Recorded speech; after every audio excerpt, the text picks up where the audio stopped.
Yeah. Okay. Yeah. All right. Bye. Hello. Hello. It is me. Anyway, I'm gonna go ahead and get my hellos done. Little. Damn, the bonking already started. I see Coyote, hello, hello. I see Burr, hello, hello. Shadow, hello, hello. I see Raven, hello, hello. Yo, indeed. I see Elliot, hello, hello. I see Azure, hello, hello. It's actually, a fun fact, this is not new hair. I've actually had this rigged in here from the beginning. I just forgot I had it. I also fucked it up, but I don't care anymore. How do I get back from here? Here we go. Well, no, I actually just really like the way this looks, and technically I'm actually copying Gummy, if anybody, but, you know. You summoned us, I did. It's time for our mandatory yap session. Well, funny enough, when I was actually designing this outfit, I actually designed it specifically with these bangs. Like, when I did the first sketch, when I was trying to figure out how I was gonna update my outfit, I actually had this hair. So, like, so this hair was supposed to be here from the beginning. I just got nostalgic for my regular bangs, but I'm gonna probably be switching them randomly. I also, like, messed up, so you can sometimes see my bottom lash through the bangs, but no, I'm not gonna fix it because it has charm. Please. I was like, Kippy, hello, hello. Hi, Shatter, hello, hello. Okay. Hey, Pulse. Blah. Anyway, explains why it looks like, yeah, it's a post. I'm supposed to look like this, technically. But I did get to stop. But I felt like, I don't know. I felt like I also like my other bangs, so I literally made it so they both, I could use either. I can basically have either one. I could basically toggle between the two. But I felt like being only one-eyed today. What the heck? Burr, what is that? What is the thing? It looks weird. Hey, Jack, hello, hello. But yeah, so technically this is not new hair. It's just, I only showed it like once and then never again. I only showed this thing one time. And because I don't do proper model reveals, I kind of forgot about it. Not people forgot about it, I forgot about it. But yeah, so. You and I patched up its blind. But yeah, I straight up am like, you know what? I should actually, you know, use my other hair every once in a while. So, I did. But yeah, this is technically like the full-on look here. Oh, the autism creature. That is so weird. I don't know. I thought it was called like a little mini Melvin or something. What are we to do with you? Probably nothing. Thank you for the care combo. God, my spine. God, oh. I stretch. My posture snapped in half, and I'm drinking some water. Ow! Oh wait, I forgot to get the NPC of the day. Of course, more basically, I'm gonna talk about my OCs until y'all literally like leave me forever. Like, I'm gonna get down to like no viewers and be like, finally, no one will actually watch me now. 1 second, I have to get the OC of the day. Let me get them. God damn, where did you go? Okay, is it gonna be huge? Is it gonna be huge? Ooh, no. Aha! Hooray! Tis not huge.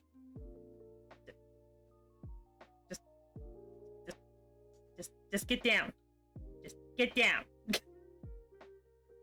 Yeah, blood. Yeah, that is the OC of the day. I am gonna be. Oh man, I have so many to draw. Jesus Christ.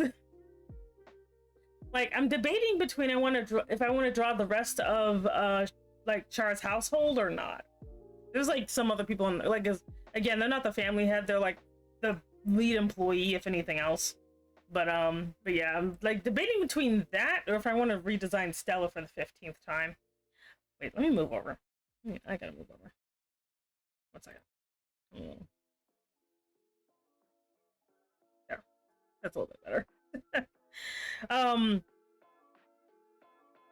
Yeah.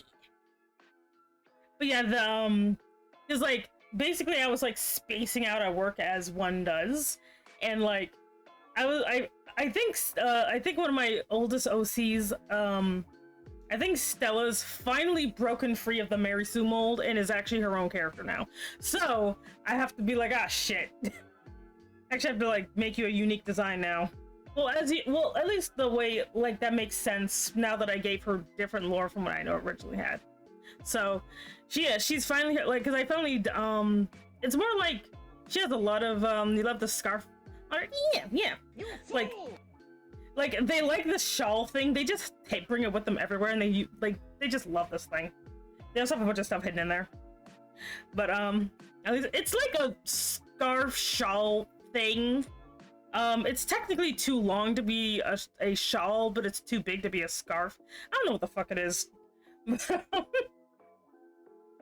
But yeah, but it is actually a magical item, so that's the other funny thing about it. It's a magical item.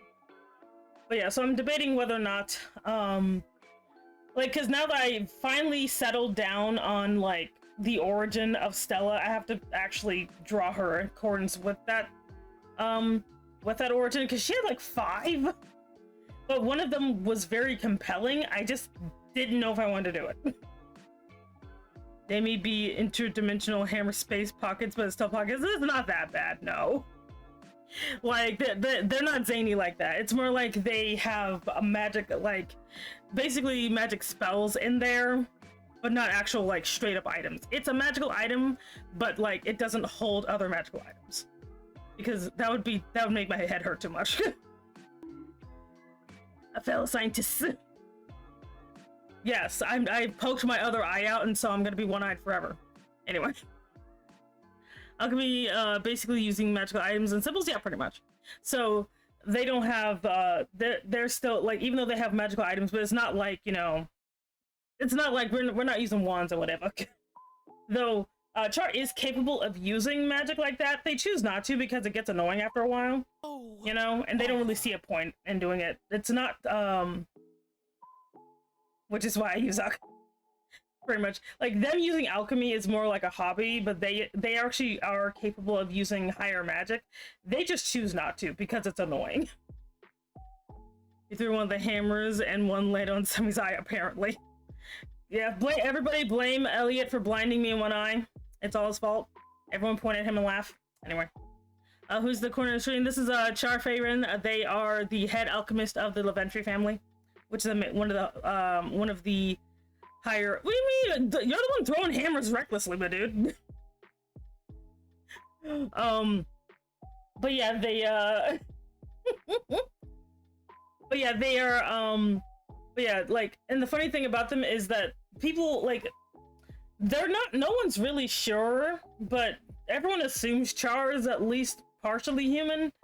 Char has actually no memory of where they came from, but they are but basically they were found at Parallel Park, which is known for hilarious fairy activity, and it is suspected or theorized that Char here is actually a human that wandered into the other world where all the fairies live and got magicified. No one knows if this is what happened. This is the leading theory. Excuse me. Love the colors and the glasses? Yeah. Anyway. Hello, I will one day pounce on you once you give me permission. Yes, one day I will give you permission, but that day is not today. Moving on. But yeah, so they are, no, it's Parallel Park. Oh my god. Can the hair change how they show? What? Yeah, I could change between this bangs and my other bangs. I just want to wear these today. Yeah, it'll happen one day, just not today. So today is gonna be Laura, more than likely. I'm just debating of who I want to draw Laura. She does have point ears, so her not being human might be reasonable suspicion. Yeah. The funny thing is that unless you have like magical sight, or if you're around magic all the time, you wouldn't notice Char's ears. Most people do not notice that Char has pointed ears, and it's very funny. Yay, Jen's yeah, nose. Yes, for the friendly ghost. Oh lord. But yeah, they Hey everyone, hello, hello, welcome in, how are you today? Parallel Park, no, we don't give kids uranium, they just appear like this. It's actually pretty, there's only been like maybe 3 instances of random magical orphans, and so Char's one, I think the other one, I forgot what the boy's name is, but he's the one who's actually the disembodied head of a fairy god, and then there's like one other kid. But it doesn't happen as often as people would think. Usually people just find their kids most of the time. Hey Rex, hello, hello. Welcome in. Talk about funny lore. I don't know why I decided Parallel Park is going to be the name of the gigantic magic fairy park, but whatever. It stayed that way. I like Parallel Park, it's fun. That's where there's so many shenanigans there. But yeah, it's kind of funny. Like, and now the funny thing is, I know where Char actually comes from, because Char's actually not from here at all. Char's from another world. They just kind of wandered over here as a child, but they're actually not from New Brighton or Earth at all. They're actually from somewhere else.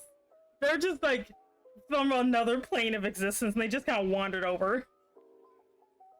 Like, it's very funny. Just like, yeah, I just kind of wanted, just came over here. So they just pick up these kids like, you're mine now. Soft tacos. Char, the head. No, we're not gonna name. I'm not gonna let you guys name the 3rd one. They're still in development. Because I'm not gonna let you guys name anybody. Like, yeah, so we got into the car lore. Oh lord. But like, but yeah, so. But that's actually. I'll say, hey there, to hello. Ayo, who's the new guy, is insanely else, in this company. Like, they actually work for one of the mage companies. How do you wander into another dimension? It's surprisingly easy, because I actually, I don't know, like, I've only mentioned it sparingly, but basically, there's obviously multiverses and all that bullshit, but there's like 6 worlds that are, gonna look, okay, thank you. Thank you very much for the work. But there's like 6 worlds that are immediately linked to one another. You know, in this little bubble here, and as a result, you can slip from one to another, depending on where it is. Like, Parallel Park is one of the gateways, basically, between this world and like 2 other ones. So that's actually how that can happen. So if you're not careful, if you are in Parallel Park too long, but you might slip into another world. It's a stick, I see. Just imagine like a limousine, something just like in the back. I'm done. But yeah, that's actually what happened with Char here. That's actually why Char is actually able to use so much magic, is because they weren't born here. They were born in a place that actually has like way more magic in it. Oh yeah, I went to Costco to get some biscuits. What are biscuits? Wow, it looks even worse with this face. Oh my god, I hate the blushing. Why? Why do y'all keep doing this to me? You're terrible. You're me, I tell you. Anyway. End up shivering on... It's like, yes, I went to Costco to get some biscuits and end up in the shipping aisles from the Elder Scrolls. Happens almost every Tuesday. Like, something like that. Like, there's actually, what I've been calling a dark reflection of New Brightston. So there's the main city I live in. There's actually a dark reflection of it that people keep. There's like 3 characters who are just stuck there right now because they can't get out. But it's called Old Port, and they cannot get out of there, and it's very funny. They're like, oh well, I've wandered into this weird little mini hell dimension. I don't know how to get out. So they're just kind of. They're trying to figure themselves out. I mean, like, how do I get out of this weird little hell dimension? No, it's not the upside down. So I guess we go to Parallel Park and we end up in random hell. No. Oh god. But yeah, also known as London. No, it's not London, but it's basically a city that hey Milky, hello. But basically Old Port was basically a time displaced New Brightston that like a cult tried to summon an eldritch god. That wasn't me, and the ritual just kind of went sideways. And my favorite my favorite lady RNA shows up and basically just smites the entire town into another dimension because she couldn't quite destroy it, and it was kind of on the verge of being like mega nommed. So she just kind of she did a thing, and so the being that tried to, you know, assemble itself in this world got knocked into another weird half dimension, and so the city went with it. Hence why Old Port is just kind of halfway between this world and another one, and it's very hard to get out of once you get in there, unless you are unless you're something that can use portals on purpose, which most people can't. He's like, "What you do when I'm talking about Lua?" Hey, howdy, hello. Yeah, but Char according to Char is actually short for something, but they keep changing what it is. So it could be like, you know, it could like that, and also the pronunciation could be Char or Char depending on what their mood is, because it could be short for Charlotte, it could be short for Charles. We don't freaking know. They keep all the names in a jar. Well, I'm not going to Old Port, then I'm just a young eldritch being. I don't need that in my life. But yeah, the thing about Old Port is because of how it kind of how it ended up, not really how it came to be, but kind of how it ended up, is basically magic just gets absorbed there, so you can't really use it, which is one reason it's also hard to get out of there. And two, it's just full of a bunch of eldritch nightmares. Why? Who knows? Anyway. It's like, Sammy, why you look like you're talking drunk about love? Because someone did the blush redeem on me again. Yes, it's... Wait, so Parallel Park basically uses mystic gateways like in Norse myth? I don't know, maybe? Did you say Sharmothi? Oh my god. So it's basically split New Brightston into two parts. The normal one we know, and the alternative one where they use margin instead of blood. Exactly, the true hell dimension. A truly terrible place. There's margarine everywhere. Oh my god. Are they biologically male or female? Are you talking about Char here? The answer is no one knows. There you go. That's your answer. No one knows because no one has seen Char naked.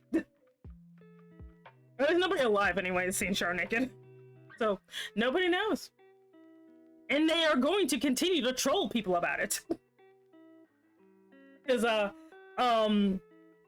like Char will literally be like, if you call them like she, they'll say they're he. If you say they're he, they'll say they're she. They're literally all over the fucking place. But they them is also, it's just the easiest way to go along with it. But they will don't worry, they only troll you the first time they meet you. After that, they don't care what you call them. Who would survive entertaining and also able to leave Old Port? So far, who's actually left Old Port? Everyone I know of that they kind of got stuck there. So I don't know. No one's left there yet. Currently, one of my currently Harvest's adoptive dad, Marcus Malloy, is stuck in Old Port, and he's been there for like a year now. So who knows what he's doing over there? Ads! So we gotta riz them. Oh no, not the riz. Hey, hello. Welcome in. How are you today? Hope you're having a wonderful day. Everyone, are you a she or he? Char? Yes.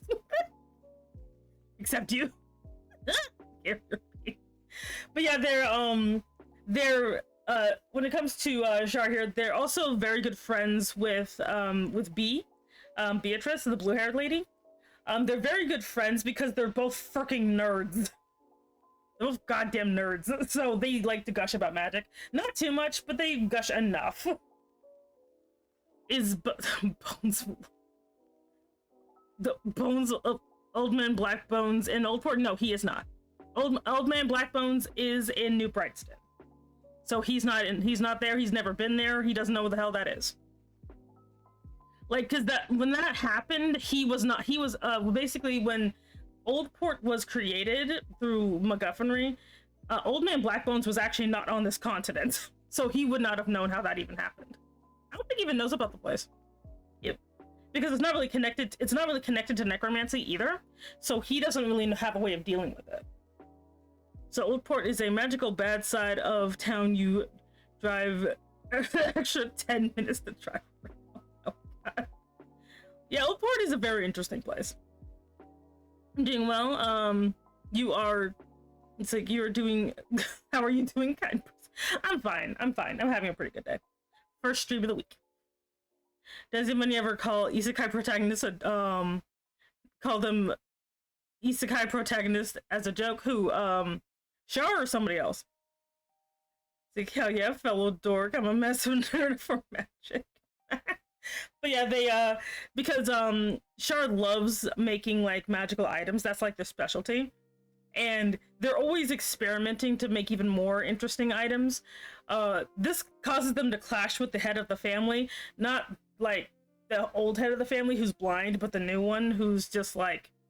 the new guy, his name is Kleins. He's obsessed with whatever Char's gender is. He's been trying to figure it out since he's been 12, you know? He still hasn't figured it out. He's trying, though. He's trying very hard to figure out what the gender is. Because he wants to know, he wants to know if, like, Char is making him gay or not. He has a weird obsession with it. Them, anyone who gets, transported to another world. The only one who has used that lingo, is, like, Stella.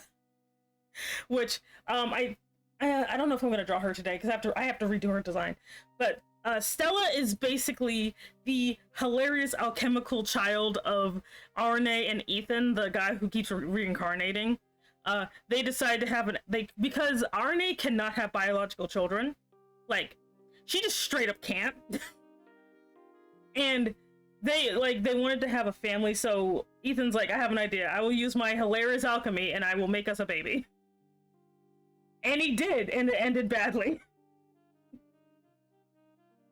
It ended very badly because, that whole thing about, the ritual to summon an eldritch god to this plane, well, they kind of stole, Arne and Ethan's daughter, and because basically she's powered by this gem thing, they stole the gem thing, and they basically used it as a power source to open a portal for the gigantic eldritch monster, and so they did manage to stop it. But Arne's like, okay, I know you're my daughter and everything, and don't worry, like, she's like an adult when this happens, but she's like, I know you're like my daughter and everything, but your very existence is a danger to humanity, so I'm gonna, like, banish you from this plane. And, like, you know, Stella's like, the fuck, mom? You know?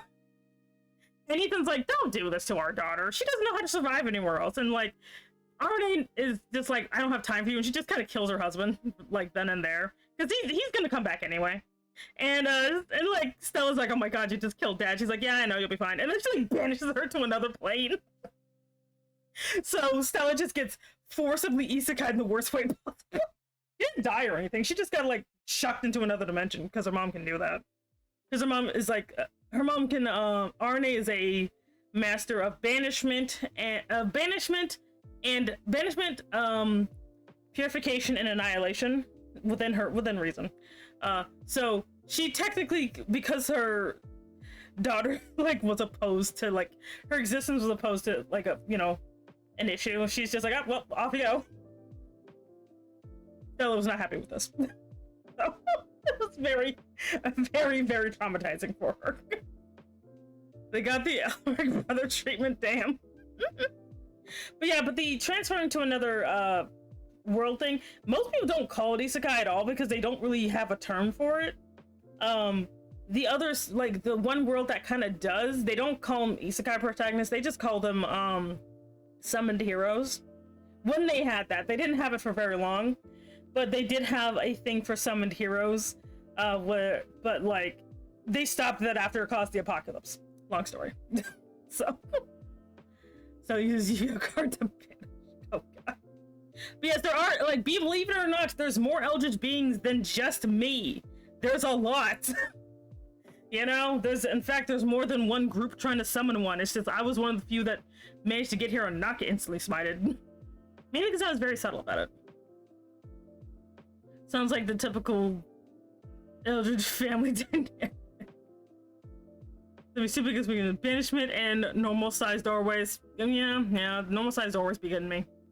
But yeah, so but yeah, there is like, so there was an attempt for them to summon a god, did not work. I was successfully summoned, but I refused to do anything remotely useful. So there you go. Hey there, hello, hello, welcome in. How are you today? I'm doing good. Talk about lore. But yeah, so that's basically the thing with me is like, there's like, like funny enough, I actually do have like an entire like, I don't talk about it because no one cares, but like I do have an entire pantheon I actually belong to. Like, again, I don't want to say we're all gods because I feel weird about that, you know? But I always feel like, you know, you just call anything more powerful than you that you can't understand a god and be done with it, even if it's not actually a divine being. Because I am not a divine being. You know, I'm just something that's really hard to understand. Plus, I can put life into things, so that's kind of what makes me weird. It's like, hey, yo, minion, you live. Okay. Yeah. Anyway. Then I'm gonna create a doc for my lore to just put it up there one day. Yeah. I mean, honestly, people like don't realize how good having OCs for your lore is, because they kind of help take the brunt of a lot of issues.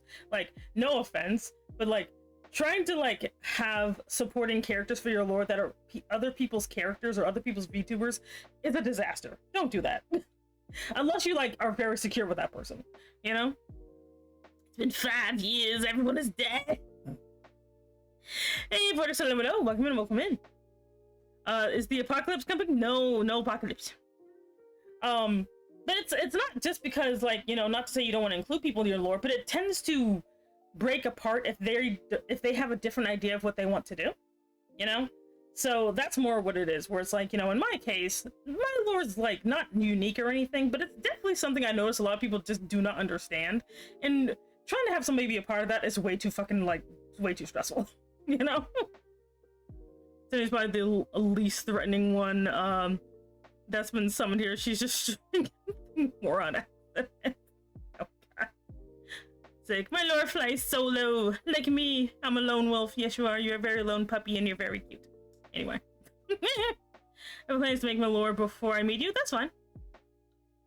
Sick, bro. I was expecting some apocalypse. No. No apocalypse for you. Messing with someone's head canon for their character, yeah. Like, again, I normally don't, like, it's not like it's necessarily a bad thing, but if I'm trying to tell anything, like, remotely serious, because the problem I keep running into is, like, not to say that I'm serious or anything, which I do, I am a goofy nugget, but I'm not like this all the time, and people just assume I'm a goofball all the time. So, as a result, it's very hard to display what my character is like or what my character does when I'm not being a goofy goofball. And then people are like, who the hell is this? Like, the fact that are surprised that I can actually be angry. You know? Like, when I drew that thing with me and Laura, people were just surprised that I can be angry at all. And I'm like, of course. Of course I can be angry. I'm angry all the time. Like, I mean, this share ideas, but I will keep them to myself because it's your lore day. Technically every day is my lore day, so it's fine. It's like I made my lore very flexible since I do RP a lot with my girlfriend, and I like to use OCs a lot. No, that's and I'm blushing again. God damn it! I'm gonna put a cap on this thing. I'm gonna put like a limitation on this thing, just because I don't want people getting the wrong idea with this. Anyway, on that note, where I bring one. I mean, maybe. Hey, Brendan. Hello. Hope you're having a wonderful day today. Welcome back from work. Yeah, yes, welcome back from work. I still have yet to see Angry Sammy. Like, it's usually most people who've actually unlocked me being straight up angry are not around anymore. So that's why. If you've seen me be genuinely straight up livid, you're not gonna be in my life anymore. Plain as simple, you know? Please send the following to Kippy. No, I'm not sending him shit. Maybe stop the cap. Cap for what? Oh god, you're doing the kid lingo thing on me again. Timmy Angry just popped in my head, and then that is a new kind of scary. Like, See, the closest we got during semis yeah, like, but that's not me being livid. That's just me being like my regular shade of just ranty, you know? But like me, when I'm like actually angry, I do actually behave completely differently, which is why you guys don't really see it very often. The bench in the shadow. Cause like for me, which like cause usually if I'm like angry, I don't like. I basically don't, it's like I lose the ability to smile. It's weird. Like, I hate it. I do not like being that shade of angry where I literally feel like I literally have no way of smiling. I will, like, be the most serious person ever. I hate it. Don't worry, most of you don't really make me angry. Mainly because you have enough sense to stop when I tell you to. Because I feel like, if not, then I'm just like, oh, well, out of my life you go, you're banned. But yeah, what was I talking about? Oh yeah. So there are other Eldritch beings, which again, they're like they're over there. I don't talk about them very much because it's not like we all know each other, but it's kind of like with like the Cthulhu mythos where not all of them straight up know each other, but they're still considered a part of the same group just because of they're just considered outsiders, you know. But they don't all get along or anything, you know. So it's kind of like that because technically the Eldritch part of me is inspired by like Lovecraftian bullshit. So but yeah, there's like an entire thing. And no, I'm not gonna tell you the other Eldritch beings bigger Eldritch beings names because number one, they're hard to pronounce, and number two, I'd have to get my notebook and it's across the room. So no.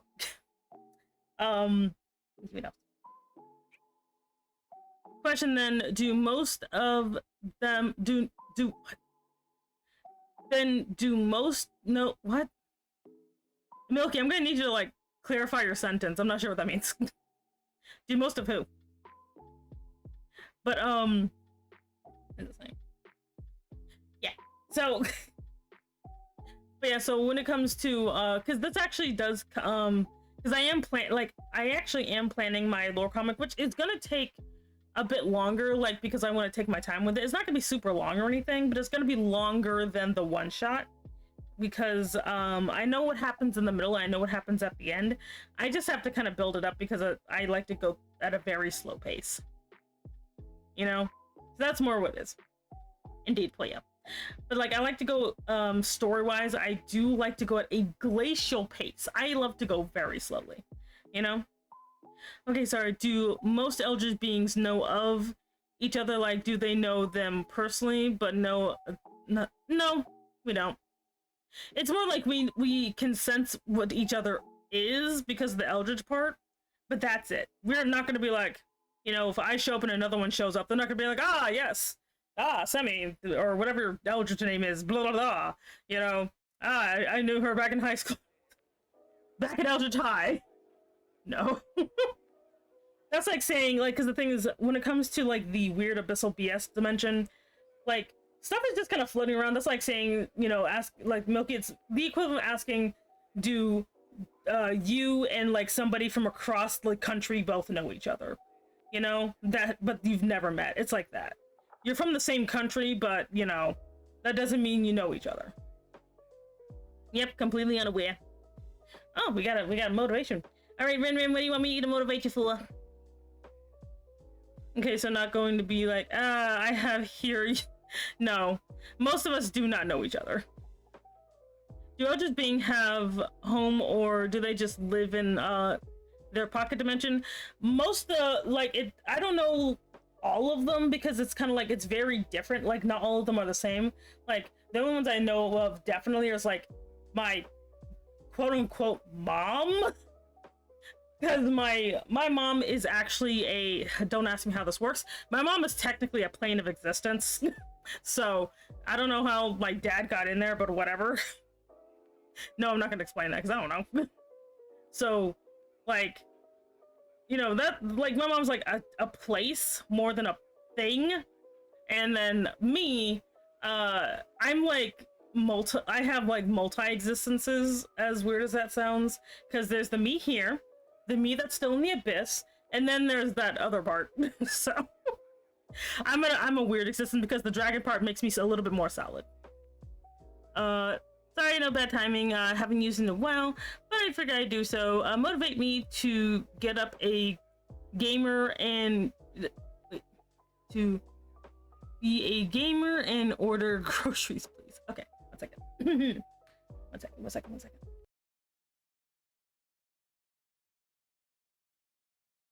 Let me check if my music's on. Is it on? No, it's not. Shit. Wait. I gotta turn my music on. Wait 1 second. 1 second, I have to like see if I can get this working. Okay. Let me try this again. Is it working? Yes. Alright, Rin. You need motivation to, I guess, be a gamer, but also order some groceries. So I'm gonna help you with that because I am your mom. So first of all, put the controller down. Put it down. Put the controller down. Then pick up your phone. And I will tell, hello Raiders, I'll get to you in a second, I'm talking to my son. But put the controller down. Pick up the phone. Order groceries, because remember, you can't be a good gamer if you die of starvation. And if you die of starvation, I'll collect the insurance money. Yes, I took insurance out on you because I took insurance out on all of my kids. But the point is, get some groceries, be an adult, I love you, don't die. Okay, there you go. Anyway, hello, welcome in Raiders, hello there, witch to be, how you doing? How are you today? What are we up to? Welcome in, my name is Simon Enigma, I'm an Elder Dragon Mom Boss, hope you're having a wonderful day. Oh wait, no. It's a shout out. There we go. Yeah. There we go. Another question, is it possible for most, or at least some than one, to peacefully exist in the mortal plane? Are you talking about eldritch creatures? Is that what you mean? At least you can create life just by thinking, as in not destroy the existence of the world. Milky, I don't know how to tell you this, but that's just me. I do that. I do that. So yes. Like, bruh. I'll say hey there, Joker. Hello, welcome in. How are you today? Here. So you know you're not taking my insurance money. Hey, how are you doing? Well, the money can't be yours if I took out the insurance on you, LOL. Oh, I'll say, hey, that hello. Yep, all she asked for was the name of randomly, then a boop. Make a random name for lore, but it rhyme with D. No. Anyway, so, but yeah, so when it comes to eldritch beings, they're very different. So it's not like I don't really have a universal all eldritch being are blank, or all of them do blank. The only thing that we have in common is that we're more or less from the same place, and we more or less have a similar energy to us. But that's it. In fact, there's actually one that's already technically living here. He's just kind of vibing. He was here before I got here. Not the one that got banished, it's another one. But the people don't realize that he's an eldritch being because he's very chill. The only things that are weird about him is that he has a... how do I explain this? So he... Okay. Trigger warning for, I don't know, murder? But, basically his name's, there's two of him. He basically came in two bodies. One's name is Reggie, the other one's name is Jason. They are the same being, but they basically showed up in two different bodies because he's just like that. One of them lost their heads at one point.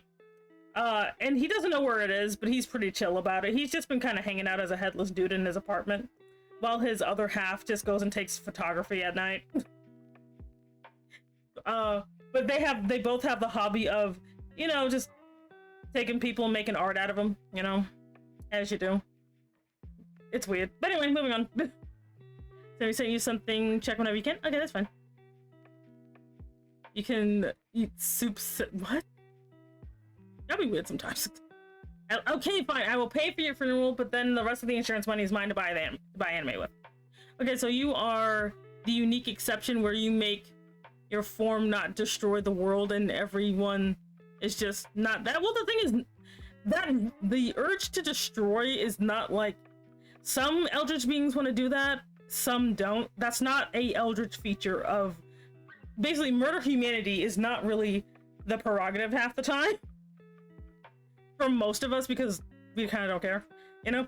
It's usually to destroy the world is because humans literally summoned us here to do that. It's not like we broke in and we're like, yeah, let's destroy the world. Like, for example, when I was summoned here so I could change the world, and I don't understand this guy's plan, to be quite honest, but like, because technically, like, Daniel summoned me on behalf of another person who didn't really think his plan through, you know? But he's like, ah, yes, I want you to summon me one of them there Eldritch monsters that could change and warp reality, whatever.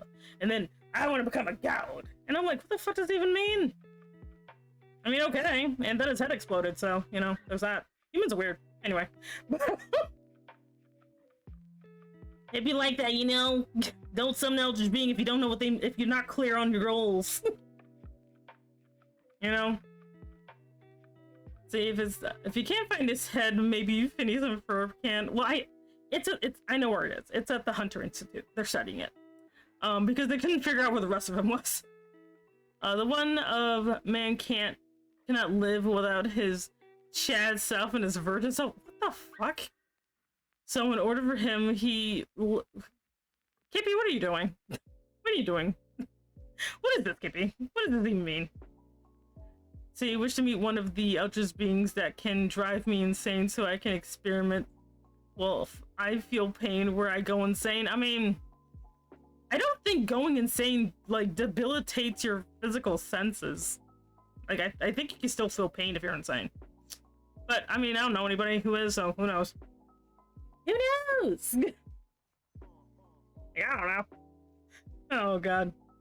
So, him sleepy time and nuzzles. Yes, indeed. Nuzzles, indeed. Humans are weird. I summon Semi when she runs away from it. Like, you can't summon me. God damn it.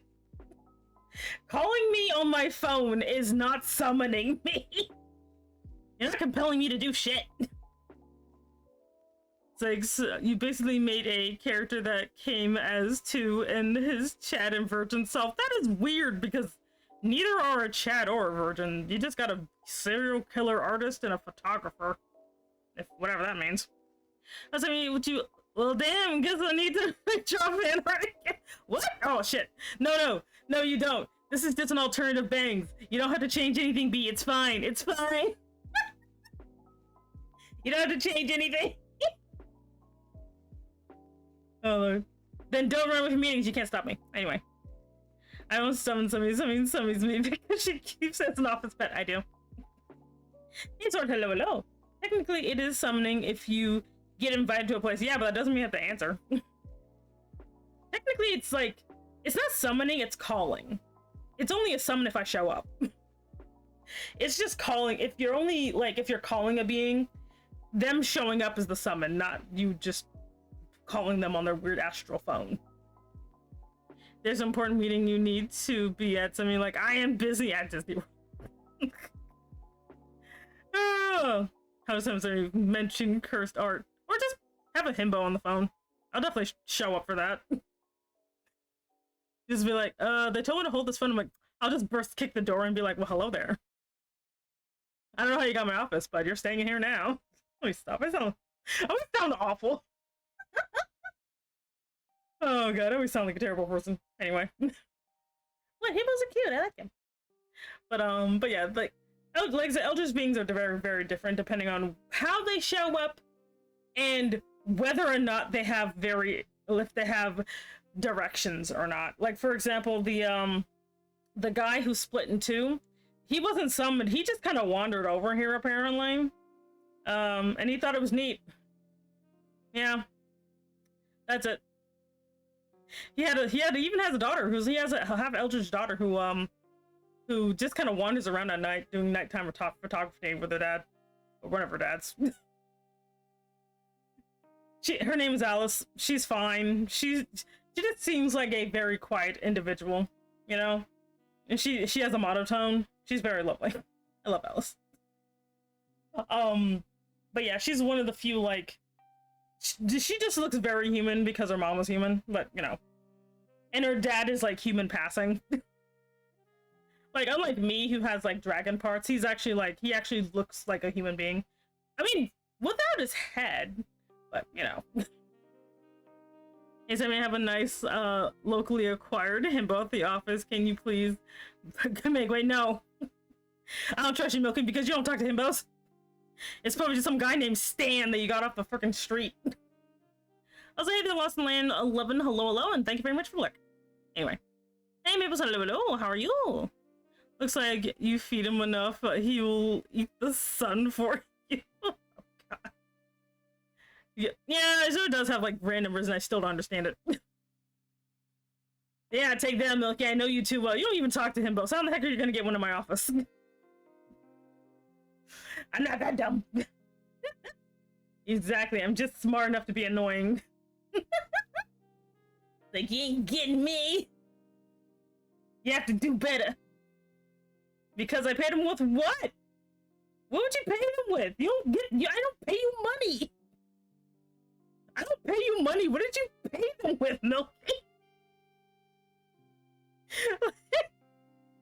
What'd you pay them with? Street cred? Like, souls? And he doesn't have those. Because I don't collect those. I don't know, like, what do I even do with souls, honestly? I don't know. Put him a casserole, maybe? It's like, behold, Sammy's haunted casserole. Ugh. I hate casseroles. They're so... Casseroles are a weird thing. I don't understand them. Don't ask. Long stare. Don't ask. I'm gonna be good and not ask a very obvious question.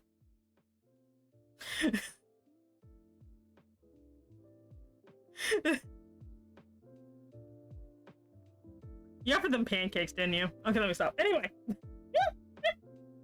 The long stare. But seriously, I gotta figure out what I want to do. I'm like... Let's see. Okay, you know what? I'm gonna put a poll up. I think I know who's gonna win, but I like to see, just in case. I'm gonna see for the 5 people paying attention who's actually gonna vote. 1 second. I'm gonna do a poll. Because I haven't done a poll in a while. Where the fuck is it? There it is. New poll. What should we draw? Okay, so we got a pretty man, pretty lady, cat boy, cafe, or say, yeah. We'll narrow it down to that. And this will be for 10 whole minutes because I like to drag things out. And there we go. Anyway.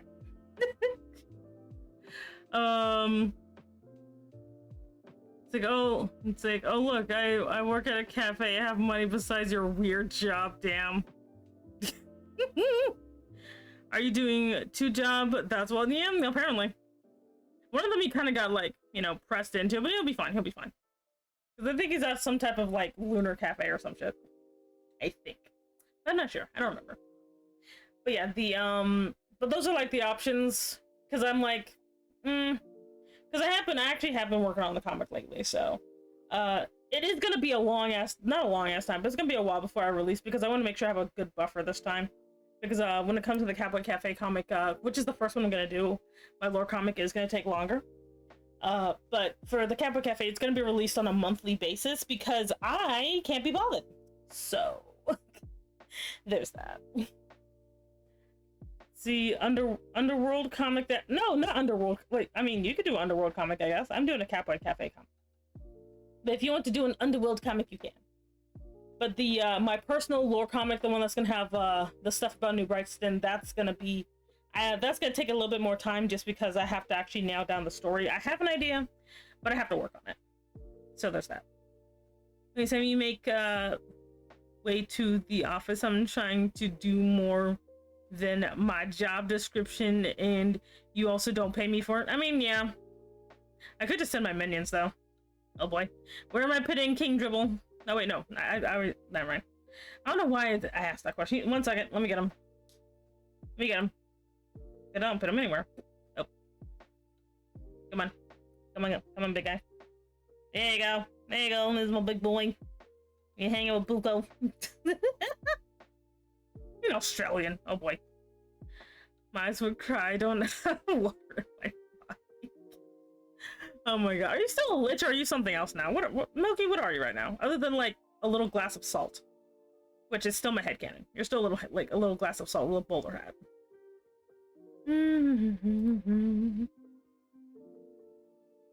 Oh wow, pretty lady's winning. Oh shit. You guys actually want to see a woman for once? Holy crap. I usually draw pretty men. It's a guy, cat boys, man. Oh yes. Men, cat boy men. I can't with you. Oh god. I mean, I was just being now lore-wise, technically not a true. I'll just be. Oh, okay, that's fine. I always like to ask because sometimes people be updating their lore and I don't be paying attention. But yeah, like basically, the pretty man will be the head of the Leventry family. The pretty lady will be Stella, and the Catboy Cafe art is just something I was already sketching anyway, because it's gonna be a cover. So yeah, so that's what these are. Oh man, it's neck and neck between pretty lady and Catboy art. So funny. Oh my god. But yeah, I actually made some what more Catboy Cafe art. Love that series. I actually when I was working on it, because again I work very slowly when it comes to stories. Like my stories are very slow. But I hit this really cute little point and I'm just like, oh yes. Yes! This is what I'm talking about. I'm happy. So great. All of them have these little moments and it's adorable. They get to go on their little shopping montage. Shopping. Shopping. I can't fucking talk. Goddamn. What is this accent? I'll put in the description later if I feel motivated. Okay, that's fine. I'll be referring to the fact that I named it Moonshine Cafe. You did? Oh, damn. Welcome down to Moonshine Cafe. Yeehaw. Oh, we have that good moonshine. Let me stop. Give us Catboy. We'll get more people to vote, Kippy. Get more people to vote for Catboys and it'll happen. Otherwise, we're gonna get a pretty lady. The pretty lady is not Char, because Char's not a lady. Anyway. I know you want Catboys, but you got it. It looks like the lady's winning. Oh damn, the lady's winning even more. I'm sorry, Kippy. I don't think we're gonna get Catboys today. I don't think we're getting Catboys today. You're gonna have to get Catboys another day. Pretty lady has increased by what? I'm sorry, Kippy. I'm sorry. It looked. Yeah. Kippy, go to your room. Go to your room. Oh, well, you're not winning the public Oh, where am I adding a dribble? Where's it going? Where are we putting it? Right on the... Oh, Jesus. I'm gonna have to redo all this when I go to the other screen. Alright. Right here. And... There we go. You can't take Chowder with you. Chowder isn't yours. Like, you can't take Chowder. Anyway, may you have time to speak about companies, annual budget allocation, blah, blah, blah. No. Is he your friend, Kippy? Is he your friend? Oh my god. I look at like basically I think in order of popularity, Chowder is the most popular, followed by Blue, then Ellie for some reason, and then like nobody likes Ginger except for me. He's my boy, my son, my adorable Ginger, who's a freaking nightmare. I love him. Like, you can't let him go anywhere. So you lead this company, you need to make orders. Get Daniel to do it. That's what his job technically is. I'm just here for the figure. I'm just a figurehead. What happened to Oreo? Oreo's still there. But like, a lot of people like, oh no, wait, so I think it's, in advance, hello, welcome in. I think it's, Chowder, Blue, Oreo, Ellie, and then nobody likes Ginger. So yeah. Hey Matthew, hello, hello. But I think that's the order of popularity. Why do they call excuse me, why do they call it oven when you're on cold food? And Elliot, I'm not sure what you were trying to say, what kind of joke that was, but it was weird. Anyway. But no, Oreo's still alive. He's still there. You don't even make public statements, Bob. Who's Bob?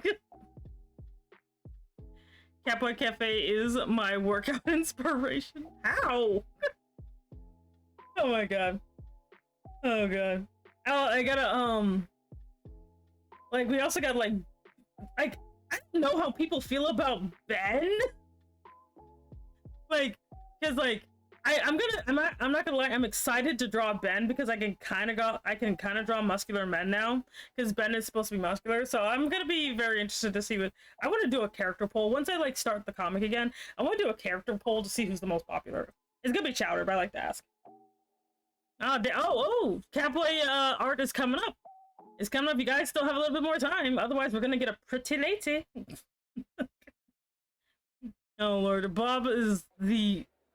I am assuming janitor? As the janitor that has enough free time to make public statements. Milky, stop making weird shit up about my lore. Anyway. You're working to be slim-toned femboy. Oh, I see. Well, good luck. I believe in you. Zig, vote pretty lady. Yes, who will win? Who will win? We have a little bit more time. Who do you guys want to see me draw? Cat boys or pretty lady? This is such a weird juxtaposition here. Like, who will win? Pretty lady or will Boku be in the comic? It's Buko, not Boku. Boku's something else. But Buko, I don't know yet. I have to figure out if I actually want him to, like, cause Buko is my canonical, like, weird, like, monster baby thing, but I don't know how to fit him into the comic, so I might not put him in there right now. I'm not drawing a muscular lady. I'm not doing that. And hello, hi there, Queen Bee. Welcome in. How are you today? For those of you who do not know, my name is Semi Enigma. I'm an Elder Dragon Mom Boss. I am currently holding a poll for what I'm going to be drawing today. Will it be cat boys or a pretty lady? Apparently it's a pretty lady, so never mind. Oh god. One second, I have to shout out here. Shout out. There you go. But yeah, so we have done it. So the pretty lady has won by 1 point. I'm sorry, Kippy, no cat boys today. Democracy has won. Anyway, hello there, Queen Bee. How have you been up today? How have you been and what have you been up to today? We've rated from B stream. I see. Also, hey there, hello. I'm sorry, Kippy, no cat boys today. No cat boys for you today. Sorry, I Kippy and cat boys. I can't. But if it makes you feel better, Kippy, I will be drawing my cat boys more from now on. And not only that, there will be more cat boys. Oh, you're playing the fork nut. I see. You can get much higher. Oh, Jesus. Anyway. So yes, we're gonna get pretty late today. See if it makes you feel better. Democracy was used. But if you wish you were a cat boy, you can be a cat boy. Just get yourself some catias from your local. It's almost Halloween, so there's gonna be some costume shops of catias. Just get one of those, get a tail, and there you go, you're a cat boy. That's all you need. All right. So we're about to switch over to my other screen. 1 second. So we're about to switch on over. 1 moment. Because I have to rearrange everything when I get over there. So I am gonna be down here. We gotta summon King Dribble again. Your Highness. Oh wait. Like, Your Highness, where are you? Oh wait, no, wait. Wait. Let me go back over here for a second. Because I need to do something. There we go. Okay, now. Me and B playing Fork Nut, and that's all we will disclose. I see, I see. It's like, remember, you can also just use magic. What are you talking about? Remember the Catboy laser that turned people into Catboys? Milky, what are you talking about? Milky's headcanons are getting weirder by the day.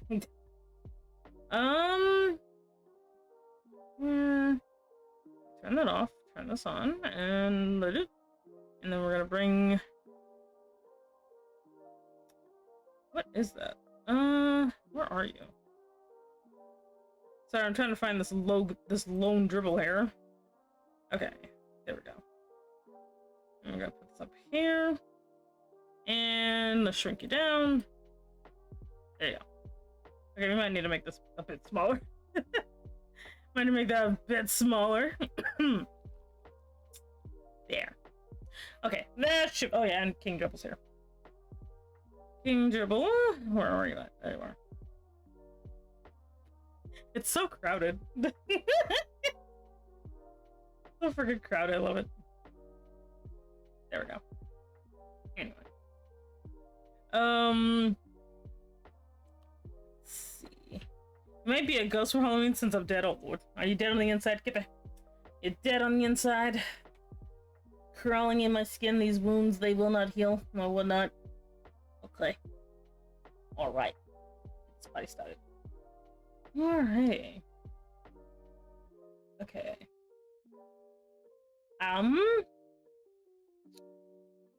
Yeah, I might need to pull that up. Oh lord. I'm gonna be Law from One Piece for Halloween. That's cool. Hey Pulse, welcome back, welcome back. Hope you're doing good. No, so you killed me with the bug. I didn't do anything. I was minding my own business. I was minding my own business being a success. Let's see. Ah, there goes my leg. Oh, jeez. Oh, that feels weird. Okay. And woohoo! I have done it. Kind of. Wait.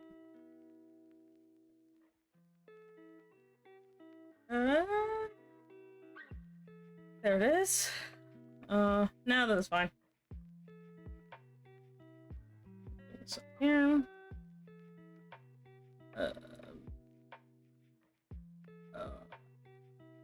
No wait, this one.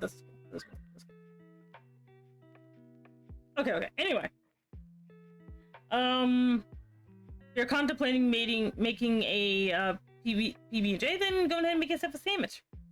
So the Graham Pacer test Zaimote stage. What? I don't. What?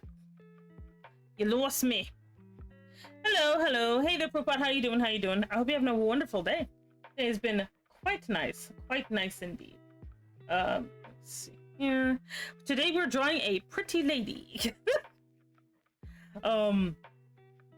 Just doing some doodling. That's good. So am I. I'm just because there's some OCs I need to design. I have to redesign Stella, one of my major OCs. So I have to like redraw her. Excuse me. Goodness. Did you get paid this week? I don't pay people. You're drawing yourself. Got it. No, I'm drawing Stella. She's she is not me. She is, well, I mean she is, but she is like she's still self-insert, but she's actually more of an actual character now. Wait, let me do some thumbnails here of what I think I want to do. Because I have a bad habit of drawing things without planning too much. Let's see here. Nope. Let's see. Because I know what like I want her to look like design-wise. It's just kind of figuring out the posing I want her to have.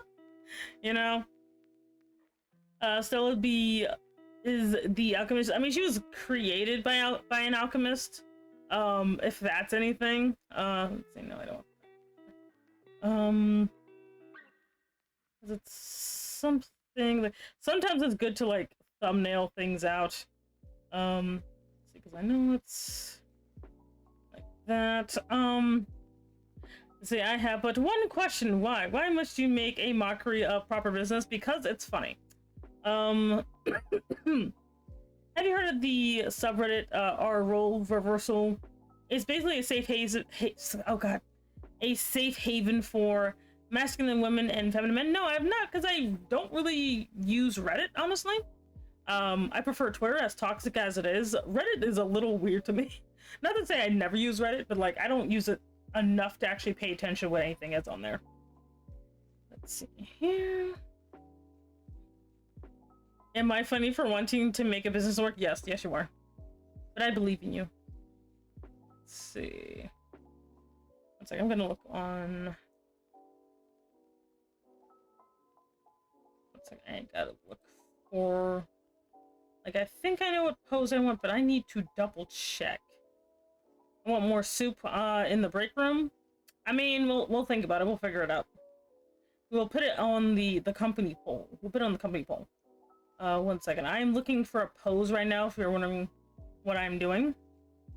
Hey there, Shinji. Hello, hello. Today we are drawing a pretty lady. I just have to find a good reference for what I'm thinking of.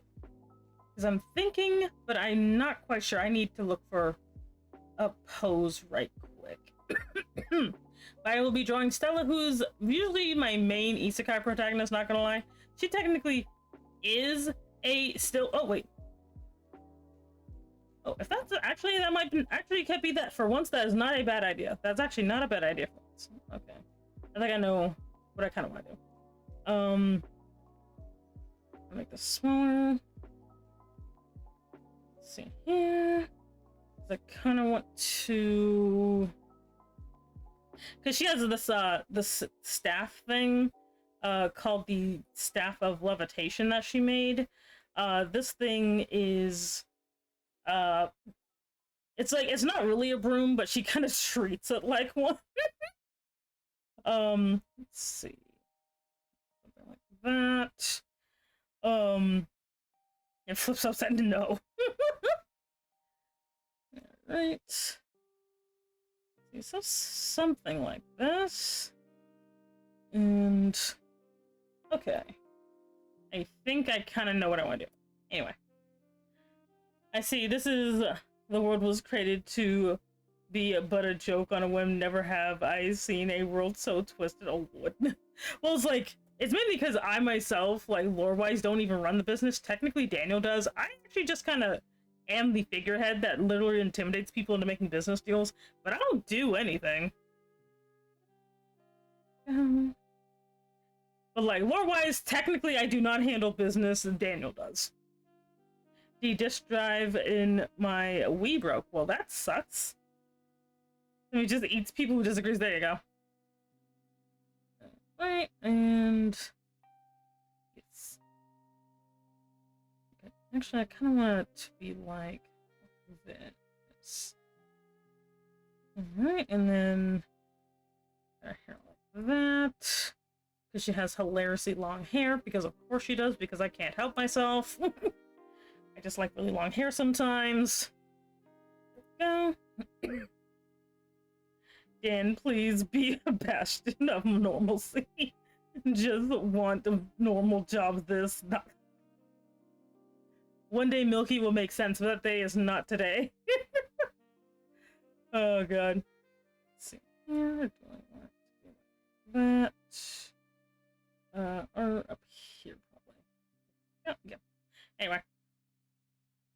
Yeah, she can she usually uses a staff for it because it's kind of annoying, like levitating on your own. So this is basically what she tends to use. She uses her one of her favorite items, the Staff of Levitation, to travel around. Let's see here. That, and I'm gonna have to like definitely adjust some things here. Then what oh, hey, Rajaka, hello. One of my favorite things about alchemy, making random items out of nowhere. I see. Let's see here. And I might have to definitely adjust this a little bit, because that looks a little weird. Alright. And, but Milky, I think you might have to like read that out loud, because I'm not sure what that says. Let's see. I kind of like that pose, but not really. It looks weird. It's like spirit. There you go. Oh, are you talking about you're talking about the Full Metal Alchemist type of alchemy with the transmutation. That's what you're talking about, right? I mean, what does it mean to be normal when you are the only one? I don't know. I mean, there's other people here. They just never say anything. Yes, but nine? Oh no. Let's see here. And I'm trying to see if I can get this frickin' pose right. Where I want here. And alright. This.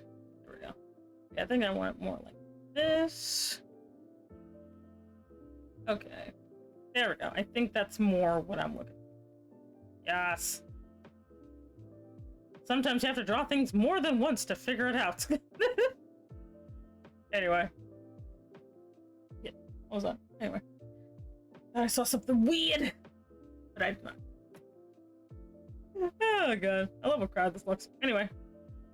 For alchemy, I would say magical weapons and using symbols funny. That's fine, that's fine. Let's see. There we go. Anyway, back to doing a job and not actually being paid for. Okay, have fun. Thank you so much for popping by. Let's see here. Do I want to? No, she's so she's doing this. So if that's the case, then that would be. There we go. It would be like that. Okay. It'd be like this and that. Got the triangle of death. There we go. Yes. Anyway. No, I'm referring to you. I'm not leaving. Oh, well, I mean, I'm not doing anything. Then it has this. Has the little stone thing. And go. Got our stuff here. Oh. Anyway. Since I've been sick for a while, and I don't know the flu or something, but maybe I'm sort of recovering. I hope so. Have you been sleeping properly? Because I know if you're not sleeping properly, that can sometimes cause some problems. Okay.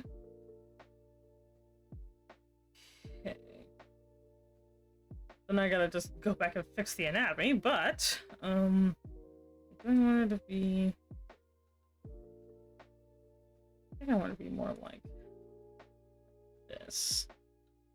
Okay, I think I want that more. You've been sleeping at 9, waking up at 6. So do you want me to stay at the company, or do you want me to not stay at the company? Make your money first. That's a very good question. Torturing you is fun, so whichever one causes more anguish. Let's see here. There we go. Need to have one of those nice silhouettes I keep hearing about on the news. Okay. All right. So now I gotta go. Now I gotta go back and fix the anatomy. Oh god. Oh, the anatomy is so bad. Okay. All right. Time to fix anatomy. Anyway. Let's see. But yeah, since I had to do I still stay or am I free? Triple, you are never free. That is a silly question. Anyway, please stop. My throat kind of feels clogged, so also I feel like I've but taken soup and tea. Okay, have you taken like any medicine at all? Because it sounds like you might also you might need some like type of cold flu medicine. Do I want that? Or do I want to? I think I want to face a different way. I don't want to face. No, a little bit more stiff. There we go.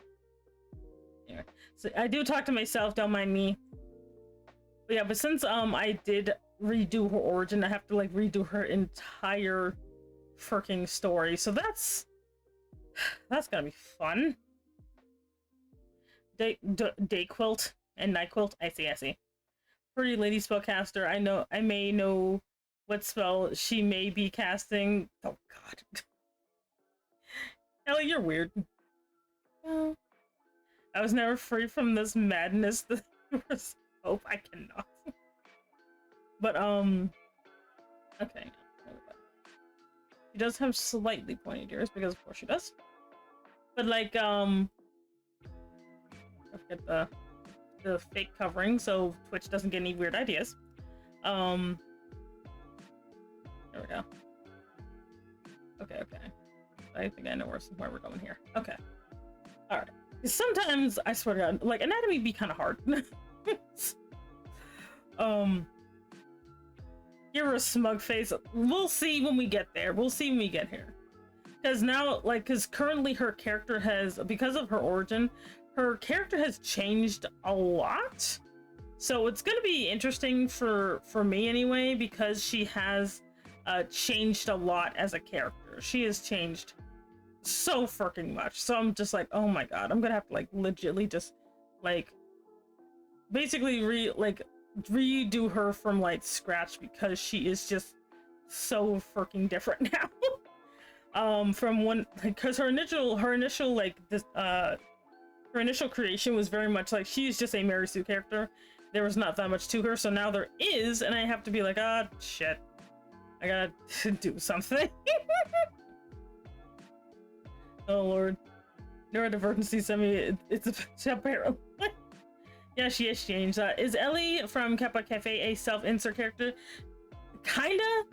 Ellie is more of a character I like. There's two types of insert characters I have, but they usually fall between. Well, no, I'll say no. Technically, she isn't. Ellie is more of a character I wish I could see more of that I don't see very much in most fiction. Like you see characters like her sometimes in webtoons, but for the most part. You don't see characters like her very often because if you do see a chubby like black character, they're always like weirdly loud, you know? And I just kind of want to see more gentle, like, you know, chubby black characters, you know? So Ellie is technically not a self-insert. She's more like, that's why I say she's basically made of wife, because she's a character I wish I could just see more of. She just, I don't know, you just don't see many characters like her, you know? And I'm just like, no, I want to see more chubby black female characters, damn it. And she's so cute! Like, and she's just so fun to draw clothes for her. You know? But yeah, so no, she technically is it. Sometimes it's kind of hard for me to tell if there's a character's a actually straight up self-insert, or a, I wish just more characters like this existed. Ellie's amazing and must be safeguarded. It's like we must protect the Ellie. Ellie's so cute. I love her. Like she's just so soft and right. Like she's just so great in my opinion. Let's see. No. Ever talk about weird inspiration for characters for my OCs? My mom lore is inspired by Mel Hatsune from My Hero Academia. That I see. I also like Ellie. I did not expect anybody to like Ellie, I'm not gonna lie, because I thought she was very much a character that only I would like. You know? Like, I did not expect anybody to like her at all. I thought people would, like, just because people need to understand, like, the general Capway comic climate is very dry. You know? Usually, like, they don't really have, like, women interacting with Capways at all. So I kind of thought everybody would just ignore her, you know, because they're coming there for the Catboy. So I didn't actually expect anybody to like Ellie at all, which I'm happy that people do. I'm glad that people actually like her, you know, because I was not expecting anybody to be quite honest. Like I was not expecting that at all. Management is a support hero that basically makes support items, and my mom is a blacksmith and does this. Oh, okay, that's fine. Oh, she's like I don't know what her actual hero name, but I've been calling her Gadget Girl this entire time. But is that who you're talking about? Let's see here. Like the Gizmo Girl. Oh yeah, the Gadget Gizmo Girl. Yeah, yes. Indeed. Let's see. All right.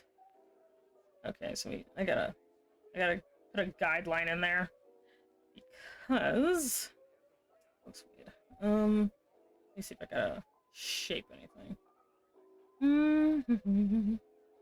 Maybe not have her spine be that bad. Let's see. It's good to zoom out her. Okay, so maybe not her spine be like. Alright, and okay. Tech Priest, Blood Tech Priest, what? Anyway, one of my favorite characters in My Hero Academia, since she made Deku those shoes, they'll lock in for more than force. Oh, okay. Whatever comes of her, because I don't really hear anybody talk about her that often, so I kind of wonder what became of her. Let's see. All right, so we're gonna go from here to here with a slight bend. Right. Okay, so now that I know that, okay, no, that looks weird. Okay, so I think we should go like right here then. Just have a slight bend right there. Okay, that'll make a little bit more sense. All right, and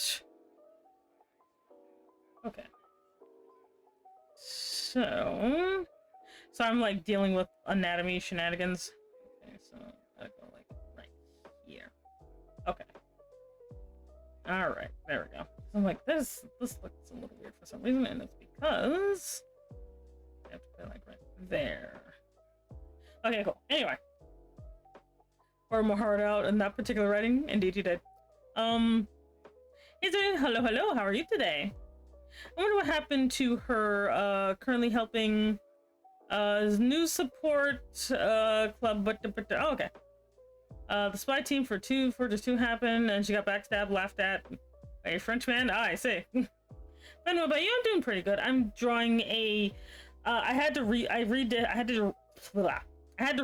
an NPC of mine, so this is basically me having to deal with that. That I had to redo her just because her origin changed, and so I had to basically figure that out.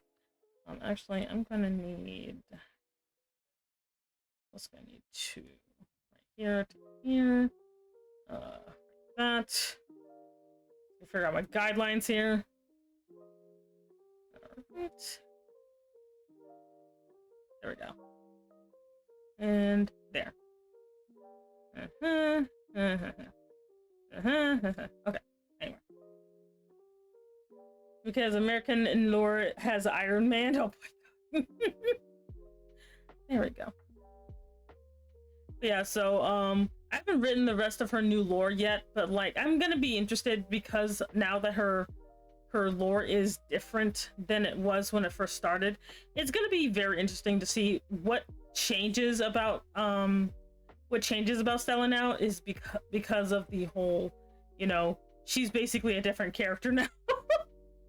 So it's gonna be interesting to kind of see how that goes. I have some ideas, but I haven't written them down yet because I usually, when it comes to me writing, I kind of have to do it in a very specific way. So that'll be interesting. There we go. Definitely curious as to what you will think of Miller, because I think it could be nice, but it can also turn out trash. Oh well. Depends on what you do with it. There we go. Okay, and yeah, so I got that. Okay, so here comes the fun and the hard part, which is finalizing her design, at least this time. Hey there, Lilac Pixie. Welcome in. My name is Semi Enigma. I'm an Eldritch Dragon Mom Boss. Thank you so much for joining the organization. You can pick up your badge at the front desk. How are you today? Someone says Jessie SK from Pokemon. She does not, but cool. Let's see here. Alrighty. Maybe because Jesse's hair is this is just the basic shape, so I can kind of know what direction everything is going in. Because I don't want to have, like, at least, because I know not many people use guidelines, but this is my way of kind of figuring out where everything is going generally. Because sometimes, if I don't use that, then everything just kind of falls apart. And I kind of don't feel like dealing with that. There we go. Alright. Let's see here. Also, just kind of figuring out what I should want to give her, because let's see.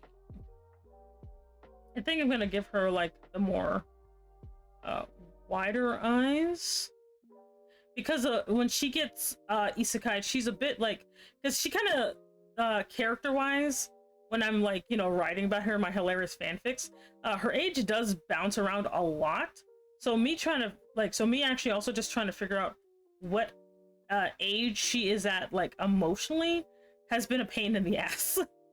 Because I could never quite figure out how old she is, or kind of like, you know, whether she like, is she basically behaving like a 20-something, or is she going to behave like someone who's actually like, you know, basically a grandma? Is she going to behave like somebody my age?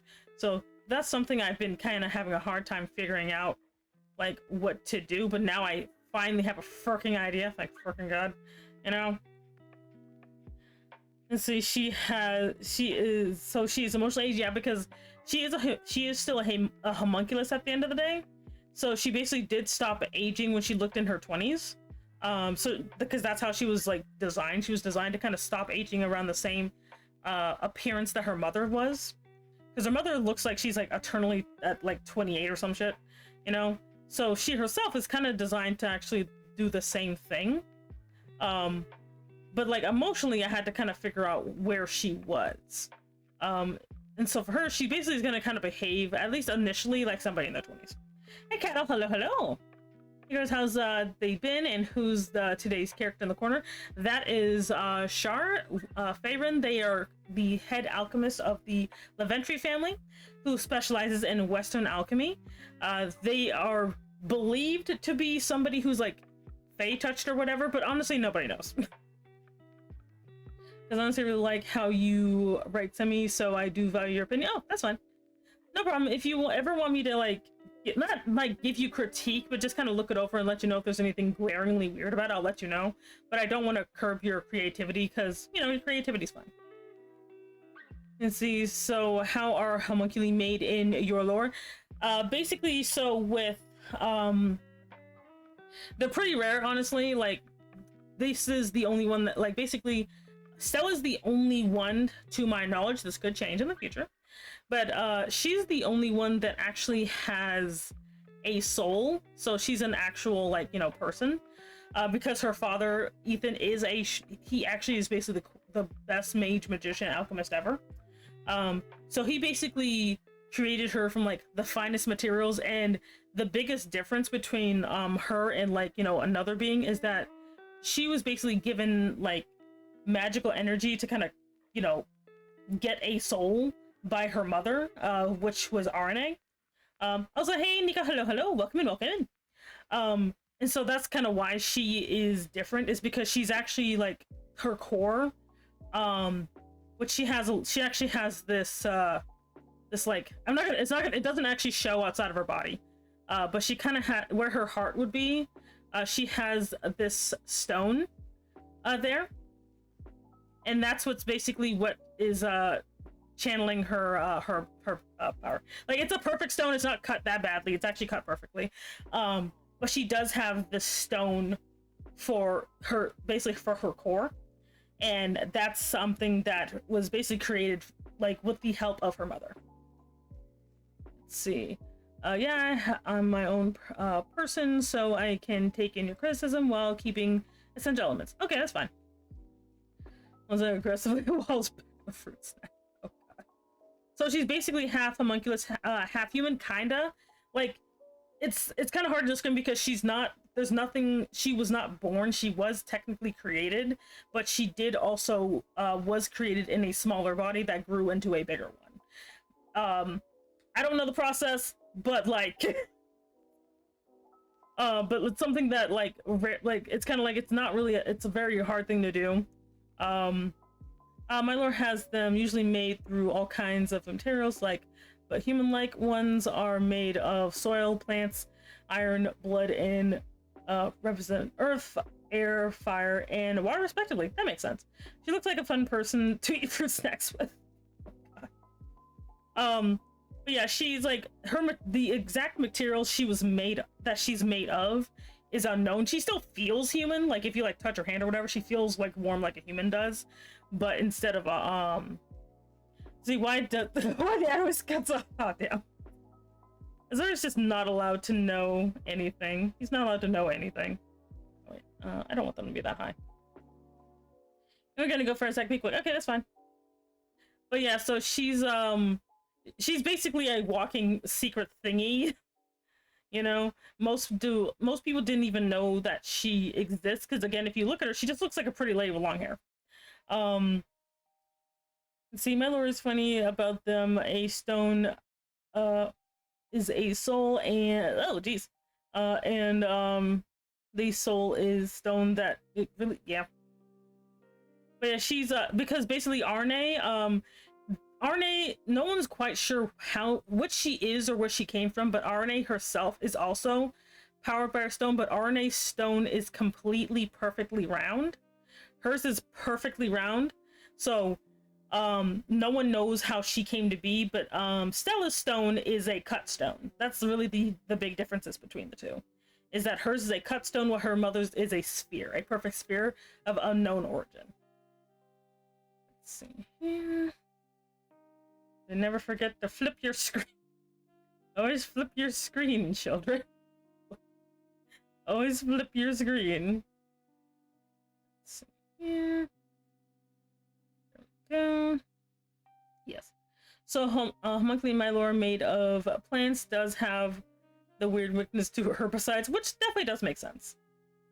There we go. But yeah, with her, because she's kind of who's being drawn, I'm drawing Stella. She's actually an older character of mine that I recently redid the lore of. So as a result, I have to redo her design. So that's basically who I'm drawing today is Stella. So I had to redo her completely. Oh god, the bonketing and techno Satan. Oh Jesus. Hello, welcome in. Hi there, my name is Semi Enigma. I'm an Eldritch Dragon Mom Boss. Thank you so much for joining the organization. Oh my god. But how are you doing today? What were you up to, Morgmoth VT? Hello, welcome in, everybody. Let's see here. Come here so I can shout you out. Alright. Excuse me. Shout out. Dude. Oh, you're playing the mine, like the Fields of Mistake. I need to play that freaking game. I need to buy that game, damn. Because it looks fun, like, cause a friend of mine was like playing it, and I'm just like, ugh. I need to play that game. Like, I know I do, because that's definitely my jam, because I like Stardew. So I really do need to like play that game at some point. There we go. Yeah. Really, my lore, funny because it also related to parts of the human soul system, which is weird, but they are made by dirt and different types of stuffs, magic even. Sort of like Golems, I see. So cute. 10 out of 10 would recommend. Okay.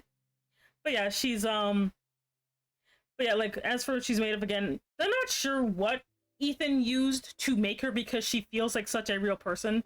It is speculated that she is basically made of human parts, but no one quite knows. Because she's very close to, like, because technically her mom, Arne, it's suspected that she was made by a higher being. But again, nobody knows how her mom came to be. It's just she's always just kind of been here. And Arne herself doesn't remember ever being a child, so they are not sure if they kind of accidentally found a way to make another one or not. Just what is her favorite type of fruit snack flavor? She herself likes apple. Let's see here.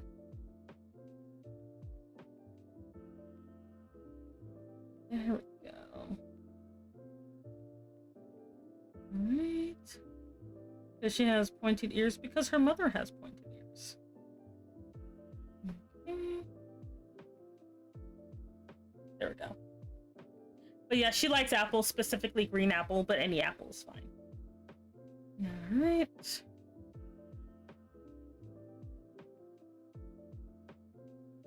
Okay.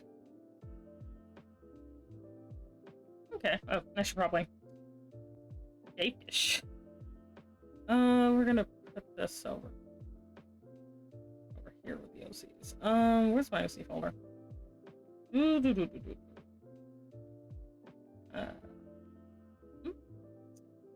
second.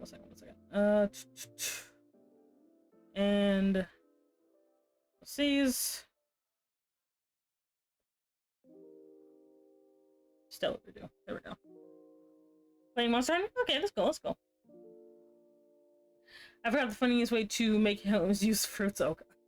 Well, that's definitely an interesting way to go about it, is by using fruits. Yeah. Let's do this for her.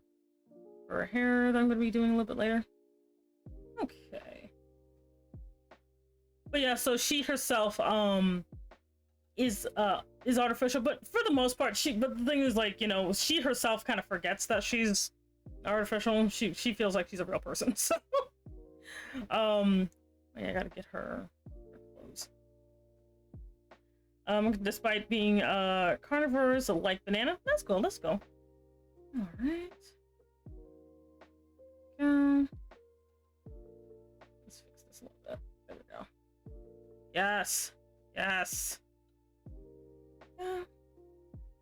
I mean, she is real, but it's kind of like one of those things, like, you know, when she went to, like, other than, like, her parents, not many people know that she's a homunculus. One second, I'm gonna look weird because I have to stand up and fix something. One second. Ow, ow, ow. Okay, there we go. The chair is getting weird. Okay. But I'm gonna just give her a simple outfit today. I'm gonna go with something simple. Alrighty. That. There we go.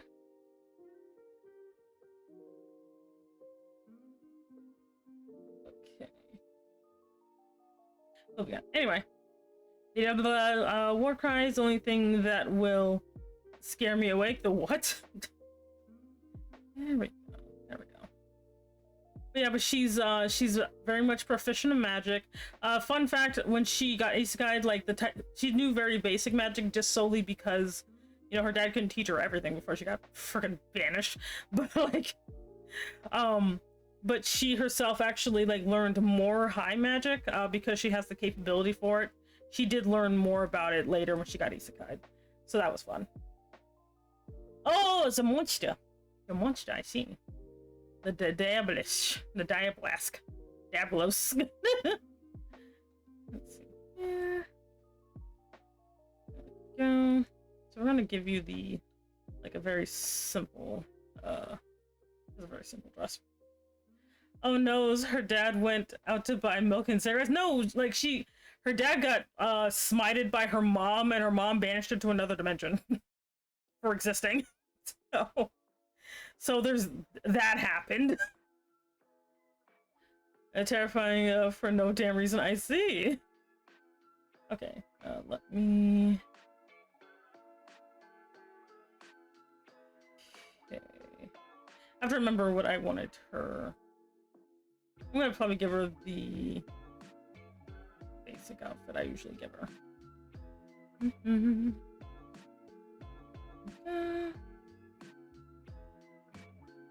we go. We're gonna go with the basic outfit here. Anyway. Did she skip mid-tier magic? She can use mid-tier magic, but for her, she only knew low-tier magic because of where she came from. But she is capable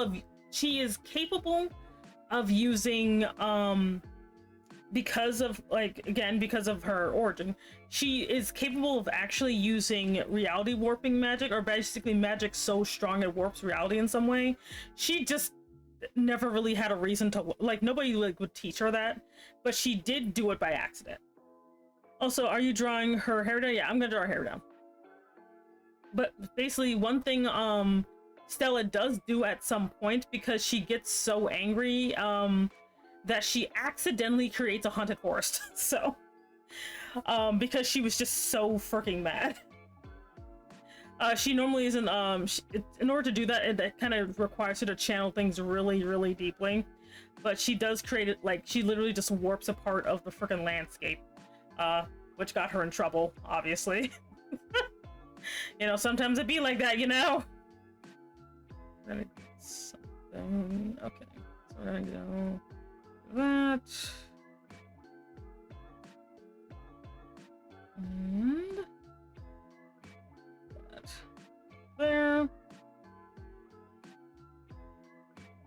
But yeah, so she's capable of that. Now, just because she's capable of doing something doesn't mean she could do it all the time, because in order to like get enough magic to kind of do what she ended up doing is really hard.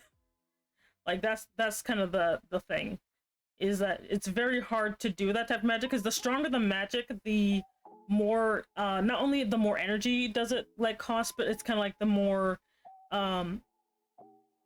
like, how to explain this, so she makes random haunted forests. So what if she makes a black hole? No, it's not like that. It's more like she basically did a curse on an entire population in a city. She cursed an entire city for every person in that city to turn into a tree. And because she didn't kill them per se, she didn't get like, because the thing is, the world she gets sent to has a type of balancing. So with her, because she did curse everybody, instead of like, she didn't kill a bunch of people, but she did curse them though. She basically kind of got like knocked out for like, she got knocked out for like, I think like 2 centuries. Let's see, I'm gonna send me like that one meme where this guy throw him at what? Keep I don't understand you sometimes. But like it's sure. But yeah, she basically cursed an entire population to turn into trees. So, and the thing is, all these people like, and this happened like thousands of years ago from, you know, when she did it. So you got literally people who are just like, by this point, most of the people have forgotten that they were human once, that she cursed, you know, because they've been trees for so long. But the thing about it's not really a haunted forest, it's a cursed forest, because the curse actually turns anybody who stays in that forest too long into a tree. So anybody who stays in this forest for too long straight up starts turning into a tree.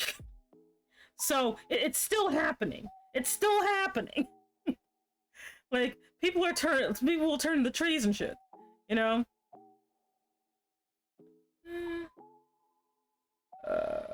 Anyway. So if you chop a tree in there, does the person die? If you have to you would have to cut down the entire tree, but the thing is, the trees do bleed because they were people. So magic wise, they do kind of have a weird, creepy magical purpose, but that people have used them for. But yeah, if you cut the tree down, then yes, the person technically dies, but you would be seen as the murderer, not her, because you are the one cutting down the tree. She just transformed the person. It's a blood for vampires, oak blood. Sadly, the blood from the trees don't work for vampires. Mainly because it's still cursed, but a lot of but basically a lot of evil, which yes, evil like mages exist in this particular setting, because they do some illegal bullshit. Namely, what is it? One of the evil things is soul stones and bloodstones are basically used to deal with demons.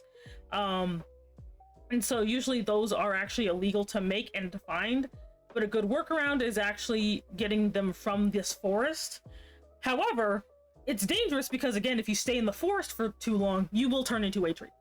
So I'm planning on making a webtoon, but I'm curious how much violence is allowed. Honestly, when it comes to violence on webtoon, oh, that's what I know. When it comes to violence on webtoon, I'll be completely honest with you. It literally depends, because it depends on what type of violence it is. Because honestly, they do technically allow like most violence that kind of is just, you know, the punchy hitty kind. But if it starts getting like weirdly gory, like if you're starting to see bones and stuff, then that's too much. If you see bones or too much muscle fiber, it's too much. You know, depending, it might even be like too much blood. I don't know, but like honestly, it just depends on more or less what you got going on though. Do I want this to be like that? Or do I want it to be like? No, I think I want it to be like up here. See, I gotta make my manga on a different website. Yeah, like if you, because again, if you honestly, if you're kind of like dead set on like showing bones or whatever, you might actually want to consider just doing your own website, solely because that's the easiest way to kind of get to deal with it, honestly. Let's see.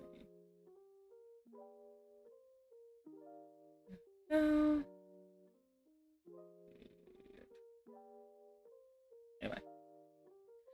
Most violence is fine, but gore is either not allowed or needs to be censored. Things like DV or child abuse aren't allowed either, from what I know. Exactly. Like, basically anything like, you know, anything that's like, you know, domestic violence, child abuse, any type of like SA, do not. Even like, it seems like it's allowed, it is not. It's only if it's like implied, so it can have plausible deniability. Don't do it though. But if you have to show bones and muscle fiber for some freaking reason, do not go on Webtoon. Do not. Like, you'll get banned. Because they don't really allow stuff like that. Making a dark shonen inspired by One Piece. Oh boy. You're honestly just cut yourself some time and just do your own website. Just do your own website, or you are gonna have to censor the crap out of it. Tapas might be better for some violent stories are there, but having your own site might be best. Ko-fi allows you to the point of things in a comic format and make pages pay to see. Yeah, like honestly, if you have to have, because the thing is, that's the gore, that's the issue. If you have to have gore in it, just make your own site. Just make your own site, because most websites, even if it seems like it's fine, it will get banned eventually the minute somebody reports it. And trust me, somebody will report it. You know, so it's like, if you have, like, because technically, I don't know how important the gore is to your story, because dark stories can be told without gore, but if you have to have the gore specifically, do your own website. Like one story that never got finished about gamers, yeah. Yes. There we go. Is like, they don't, like, funny enough, they'll let you get away with anything as long as it's in the play, but the minute it's like hardcore, like, yeah, this is definitely what's happening, that's usually when they're like, okay, yeah, no. Let's see. Same thing with anything like too sexual, like if, like, for example, like with my character, I'll, like, when I do a longer comic, I'll have to be more careful with my character solely because of how my character looks. I will have to be a lot more careful when it comes to portraying her because of, you know, because my character looks the way she does. I can get away with it sometimes because my character is mostly fully clothed, but, you know, census. Hey Brenda Sololo. I need the gore in my story to showcase the regeneration abilities of the characters. So I need the gore. I mean, okay, I guess. Or you can refer to a mage ex demon queen. Oh, God. Let's see here. How you doing, Mendes? How you doing? Hope you're having a good day. Alright. And okay, anyone else here?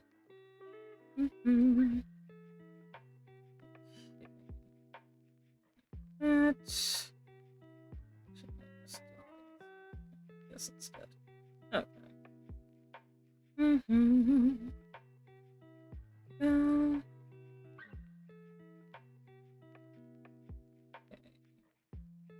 That. Better than most days, so that's good. You're doing well. I hope I'm doing good. Because apparently Mage X Demon Queen has ended long time ago and they've been smashing and have 24 kids. Damn. Well, there you go. What's this? Okay. Let me finally do her hair. Well, first of all, she has spectacles. Because she likes the way they look. She doesn't actually need glasses because she has perfect eyesight, but she thinks they look cool. And she wants people to think she's smart, so she wears glasses. And this is Yuri. I'm like, what are you trying to spell, my son? Like, what are you trying to spell? Ah. Anyway, let's see here. Let's see if I can get this right for what I'm thinking it looks like. Okay. That. All right. So magic is a thing, and only way they can have kids by basically special that. Indeed. Not sure why they have to have kids, but cool. I'm glad that they've fulfilled the fantasies of the kid habits. It's like, behold, the babies. There we go. Guess she has longer hair. There we go. Yes. Anyway. People don't age in this webtoon. It usually is like that. Like, it usually be like that most of the time. It's like, what is this aging in? Can I put it in my cereal? There we go. Okay. And that. There we go. No glasses. With glasses. Anyway. Okay. Oh, but here comes the fun part. I'm drawing all her fucking hair. Jesus. Like, they're actually a magical item to basically kind of help her with stuff, but like, she doesn't need them because her eyesight's bad. She, like, number one, they're for aesthetics, and number two, she basically uses them to kind of like hide information, whatever. All right. It's like her, because for her, making spells is just really fun to do, so she loves doing it. Okay, let's keep this composition from getting messy here. Keep them getting too messy. There we go. I have to like be careful because otherwise it'll just get super messy. Yes. And that. There we go. And my hand is falling asleep. So wait, does her glasses give her foresight? No. She has to do actual, like, if she's going to use that, she needs to do divination, and she doesn't use her glasses for that. She has to do an actual divination ritual for that. Which she doesn't do very often because those things get annoying as hell. Okay.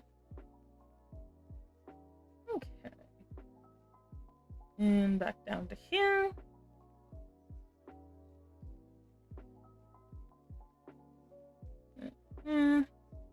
Okay, so I gotta bring this down a little bit. Yeah, she herself usually prefers to stay away from divination just because, again, it gets a little awkward sometimes, depending on what you're looking for, you know? And not only that, but, like, nothing's really set in stone. It just gives you possibilities anyway. So it's like, it's never really like, oh, if you see this, this is exactly what's gonna happen. You know, it's more like, this is most likely to happen, but it also might change. Okay. There we go. I'm not sure what Night Eye is, so I'm not sure if I'm gonna agree. There we go. But yeah, but she's and this is like, and when I talk about the magic she can do, other than like, because the thing is, higher tier magic is like, that's one thing, but divination is something that all mages in the world she got sent to can do. It's not like in New Brightstem where only some people can use magic. The world she was sent to, basically most people can use magic, or at least if you're rich you can use magic. So that's the other difference there, is that she was basically sent to a place that actually uses, like, basically uses magic from the get-go, versus like where she came from that only some people can use magic. Let's see here. There we go. Ease. Anyway. There we go. But yeah, so stuff like, you know, excuse me. So stuff like, you know, divination is not all that useful, honestly. Where where she got sent, because again, it's kind of like, you know, you never really know like if it's actually gonna be freaking useful. Sometimes it is, sometimes it isn't.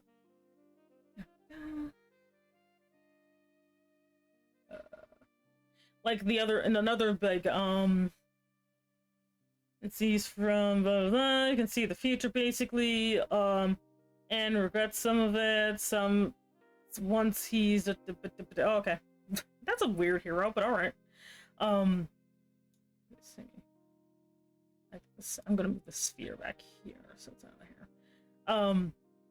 But yeah, usually like it's kind of like some things about this world also is like, which when I told somebody about this, they immediately started freaking out for some flipping reason. But basically, one of the big things is healing magic. Is you can only use it so much on the people. Art is coming along amazingly. Thank you. But yeah, he's excuse me. But magic, sorry, healing magic actually can only be used so much in the world she got sent to. Because if you keep trying to use healing magic on a body that no longer has a soul in it, so if the person is like dies before you can fully heal them, you'd make a zombie. So you create undead by basically healing the body, but but the soul's no longer in it. So you create undead if you do that too much. So basically, power combat system in my story is nanomachines. Cool, that's cool. But yeah, so when it comes to healing, you can only heal so much, and you're actually like, usually when people are kind of deemed beyond a certain point, they're just not allowed to be healed anymore. They're actually like priests, healers, clerics, all that. Once they kind of see like, okay, yeah, you're kind of imminent for death right now, they actually will stop trying to heal you because they don't want to create an undead. So they straight up won't do it. Same thing with potions. If a potion basically isn't going to help, like if your potion basically would not actually be able to kind of like keep you alive, it'll just turn you into a zombie. Like you'll just like, it's kind of like, it's kind of seen as, you know, because once you die, you know, that's kind of it. And then the other thing about the world she got sent to, which is called Altaria, just for my headcanon or for my notes. But the thing about Altaria is that it's very much like when somebody dies, like it's very different. God potion, I think when people take potion, I'll say no. Why are you so weird? But like, so for example, you know how like we got necromancy? Well, over there, if you have to, like, technically necromancy dealing with the dead, all that is basically forbidden over here. Because and no, it's not good. It's actually forbidden because over here, the longer a person is dead, the less basically their soul starts to disintegrate. So a person's soul starts disintegrating when they die. So once you're dead, your soul starts disintegrating into what I cannot find a better name. We're just gonna call it the soul soup. So if you were able to somehow like revive somebody before they were fully straight up dead, but they were basically on the brink of death, they'll come back, but a part of them will be gone.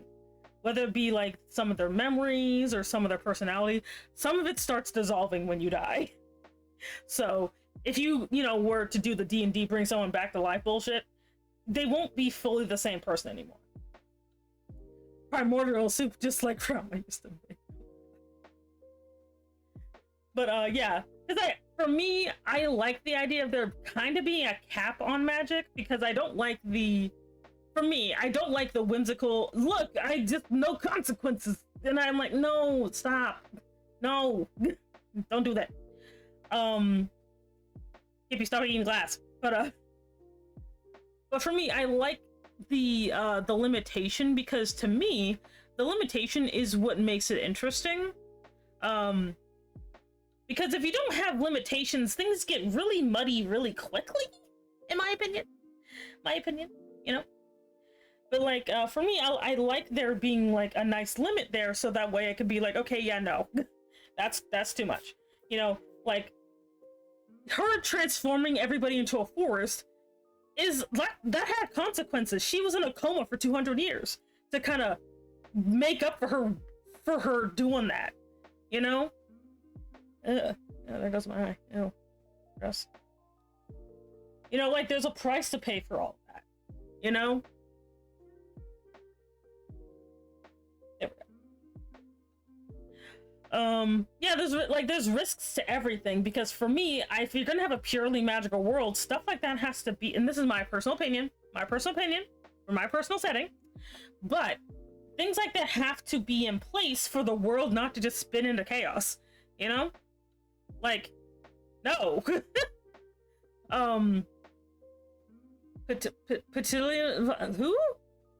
don't know how that is. But, let's see, do I want to have a headband? I'll see in a minute.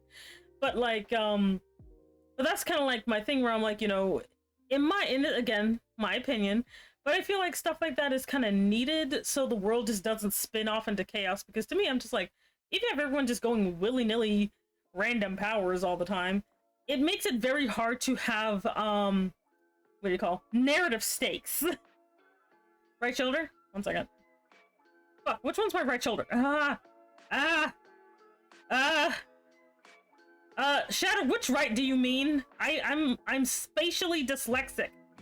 The side with chat or the side with my drawing screen? Which one is it? Which one do you mean? I'm having a moment. I don't know which left or right you mean. Because I'm literally just being like, I legitly don't know which side you mean.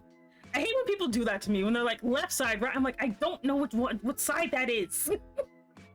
Like, I hate when people do this to me, because I don't know I can't tell. Not only can I not tell my left and my right, but technically my VTuber is flipped, so I don't know, or is mirrored to me, so I don't know what you mean. Just say I don't know, like above like the dribble or some shit. On the side where you're drawing screen, okay. Like, oh, I'm gonna have to put like a friggin' disclaimer somewhere being like, send me a spatially dyslexic. Please, when you decide to put the dribble somewhere, please keep this in mind.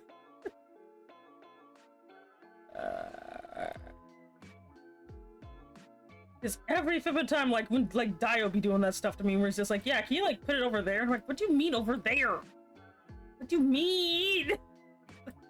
What do you mean? Because I can't, like, anything that says left or right fucks with me. Let's see. Move to no. No.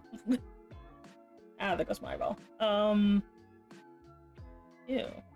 Anyway. The point being, but no, because the pure magical setting that I sent her to, I personally I like having limits, I like having stuff like that, just because for me, it keeps things from slowly devolving into, you know, one person snaps their fingers and everybody's dead or some crap, you know, because the problem becomes, well, okay, then how do we keep things from going to absolute shit? And the hero just has to, I don't know, have a faster snap or something, I don't know. It's weird. Okay. Yes. How's this for a description for an eldritch creature with bodies and faces made by crossbreeding nightmares? I don't know. Maybe? I'm honestly not sure. Let's see. I feel like I need to do something with her hair. I think I gotta do something with her hair. Or just having it just be just feels weird. I think I might actually need to add that braid back in. Let's see here. Is it me, or do I feel like powers in modern day fiction lean in broadline godlike most times? Like they do, and I understand why that happens. Like, don't get me wrong. I get why that happens, you know? Because people feel powerless in their everyday lives, and they want to feel powerful somewhere. And that somewhere tends to be fiction, you know? So I get that. No, I don't like that. You know, so I understand that, you know? But like, it always just feels so like, but then they kind of lose, but then they kind of have to kind of keep making it stronger and stronger, you know? And then before you know it, like everyone's just throwing continents around and all that. And it's just like, well, okay. You know, and I don't know, it's something I just kind of feel like would be better if they just didn't do that. It's like saying cockroach healing abilities are broken, you know? Like, and the things like, because the only reason I put the limits there is because I want there to be narrative tension sometimes. I'm sorry, I love me some good healers and I love me some paladins, but they destroy narrative tension half the daggone time just by existing. You know, if they're not in a D&D campaign where the dice is what causes the tension, not the actual gameplay, you know? Like, it makes it just so freaking, like, boring, you know? And I think it's kind of sad because, again, I love me some healing classes, but they get kind of shafted by literal, like, because they destroy all kinds of tension just by existing, you know? Like, and I'm just like, and I know they don't, like, you know, being a healer is good, like, it's not bad, you know? But, like, I don't know, it just feels like it doesn't have to, like, be like that, you know? Like, at least in my opinion, it shouldn't be like that. One Piece and Naruto both have overpowered characters, but they still well written. I mean, I'm gonna have to take your word for it because I am never going to read those things, you know? Not because they're, like, bad, but they're just kind of not my, they're just not my jam. That's more what it is. I have to tell people all the time. It's not that I don't think that they're good, it's because I know for a fact they're just not for me, you know? Because of what I like in my stories, you know?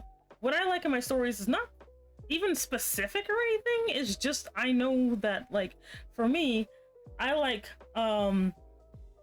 indeed, fluffy hair. Gotta go, left something funny for you. Okay, thank you very much, Triple, you have fun. Let's see here.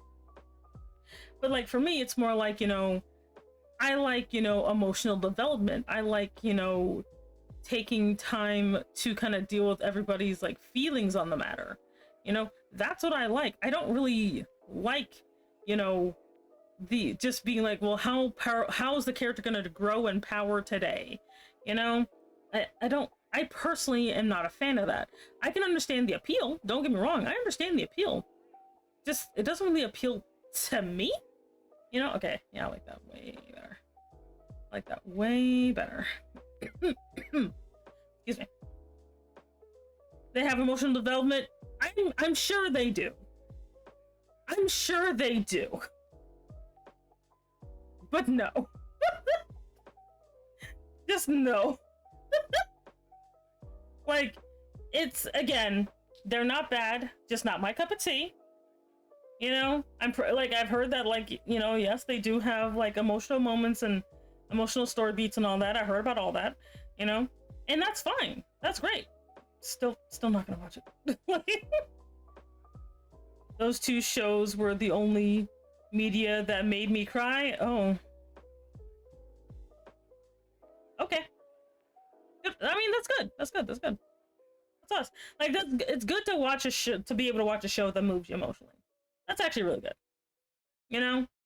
For me, it took, like, there's numerous shows or anime that I've watched that made me cry. Like, I remember, like, what was, like, hell, Devil Man Crybaby made me cry. They manipulated me into crying, but it still happened. You know, it was not that great of a show, though. Crazy that One Piece is ending before 2030. It had to end sooner or later. I don't know why it even took this long, actually. Like, also, I heard that they're making this thing where they're literally just, when One Piece is over, they're just gonna remake the entire series and cut out all the filler. That's kind of ridiculous. They're like, okay, One Piece 2 Electric Boogaloo. They're like, or One Piece for everyone else. There's the OG people, and then there's just everyone else who's just like, I don't want to watch something over 1,000 episodes. They're like, fine, cut it down to 500. How's that sound? No! Oh, God. Yeah, there you go. It's the 2-piece. Instead of the 1-piece, it's the 2-piece. There you go. Oh, God. Okay. This doesn't look too, it's a bit plain for what I want, but you know what, it'll work for now. It'll work for now. It's like, it's a little bit plain. Do I want to add anything on here though? Like some embellishments maybe? Let's see. Like, I kind of want to like add some embellishments maybe. Something. Anyway. Many people see One Piece as the modern day Shakespeare, which is why there's a remake. Oh, okay, cool. I don't know who said that, but awesome. I'm just like, what? Okay, cool. I have never heard that, but okay. But then again, I do not watch One Piece or hang out with people who do. So, hey Polka, hello, hello, how are you? Okay, here we go. Let's see if I can get this inked. Yeah, it's not perfect, but it's a good start. It's still a good start for her. It's a good start. Did you see the new Hell of a Boss short? No, because I fun fact, do not watch Hell of a Boss or Has Been Hotel. I have not watched either. Not a fan. Let's see, I've seen lots of remakes. Indeed, Semi. Here's a funny video of Stella making her gremlin. See, here a funny idea Stella made for her. No. See, not everything needs a gremlin form, Kippy. I can kind of understand their reasoning. Yeah. Say, I watch One Piece. Indeed, good for you. Except for Dragon Ball. Oh god. I'm offended, JK. I see. Please? No. Like, gremlin modes are for gremlin people. Like, Stella's not a gremlin, no. There we go. Like, she's not even a VTuber. Why would I make a gremlin, like, version of Stella if she's not even a VTuber? Yeah.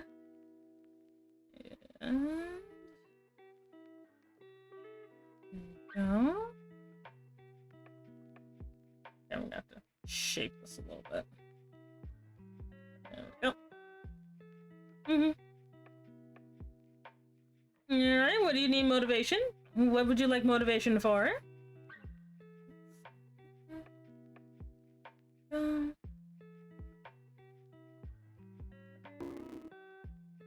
wait, Bonkination.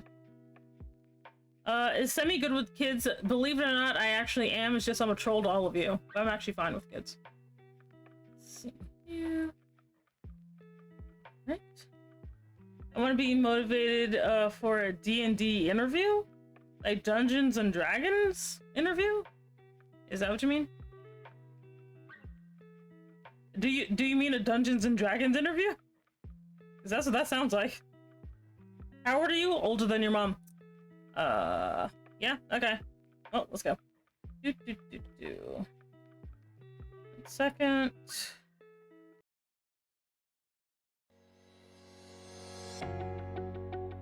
Okay. So, Polka, you want to be motivated for a D&D or aka Dungeons and Dragons interview. It's Dungeons and Dragons interview. So that's what I'm saying it is now. Therefore, you're gonna rock this interview because you have been in a dungeon and you have been adopted by a dragon. Therefore, by mathematics, you should ace this test. So you should totally do that. I believe in you because remember, if you fail, I will make fun of you, as is my right as your mother. There you go. There you go. My mom's in her late 40s. Yeah, there you go. I'm older than your mom. I was like, hey, Shadow, hello, hello. How are you today? Dunkin' and Donuts. God. Wait, I'm adopted? Yes. I was gonna wait till your birthday to tell you, but you are adopted by me. So, yes. Doing okay? I hope you're doing well. I'm doing great. I'm doing it really nicely. I'm just kind of, I'm just basically redoing the design of one of my characters, because she had a lore update, so I had to fix her appearance to basically match her lore better. And even though it's a little plain, it's actually pretty good so far. So, because I got like the major stuff I fixed, so I'm happy about that. Yeah. Thank you. Thank you, dude. There you go. No problem, no problem. So here. Alrighty.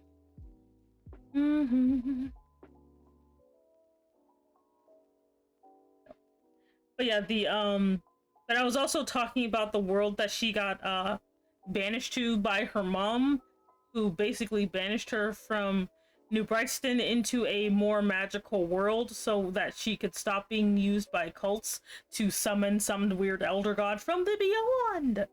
You know?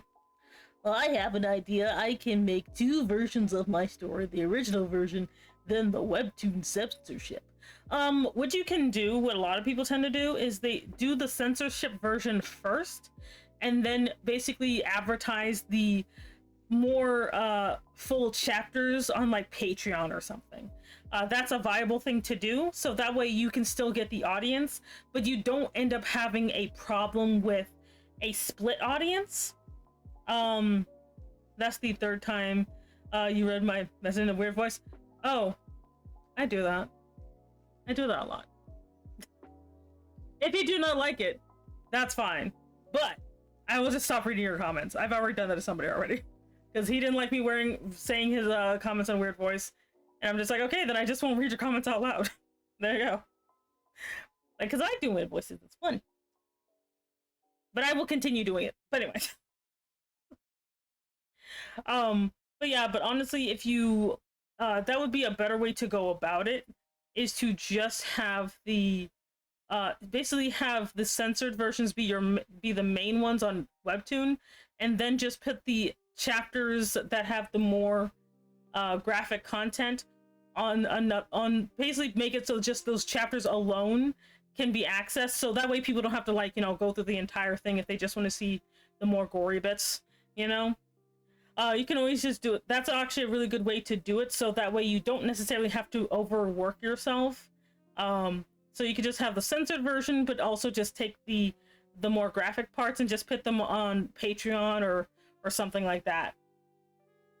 Let's see here. Right. That. There we go.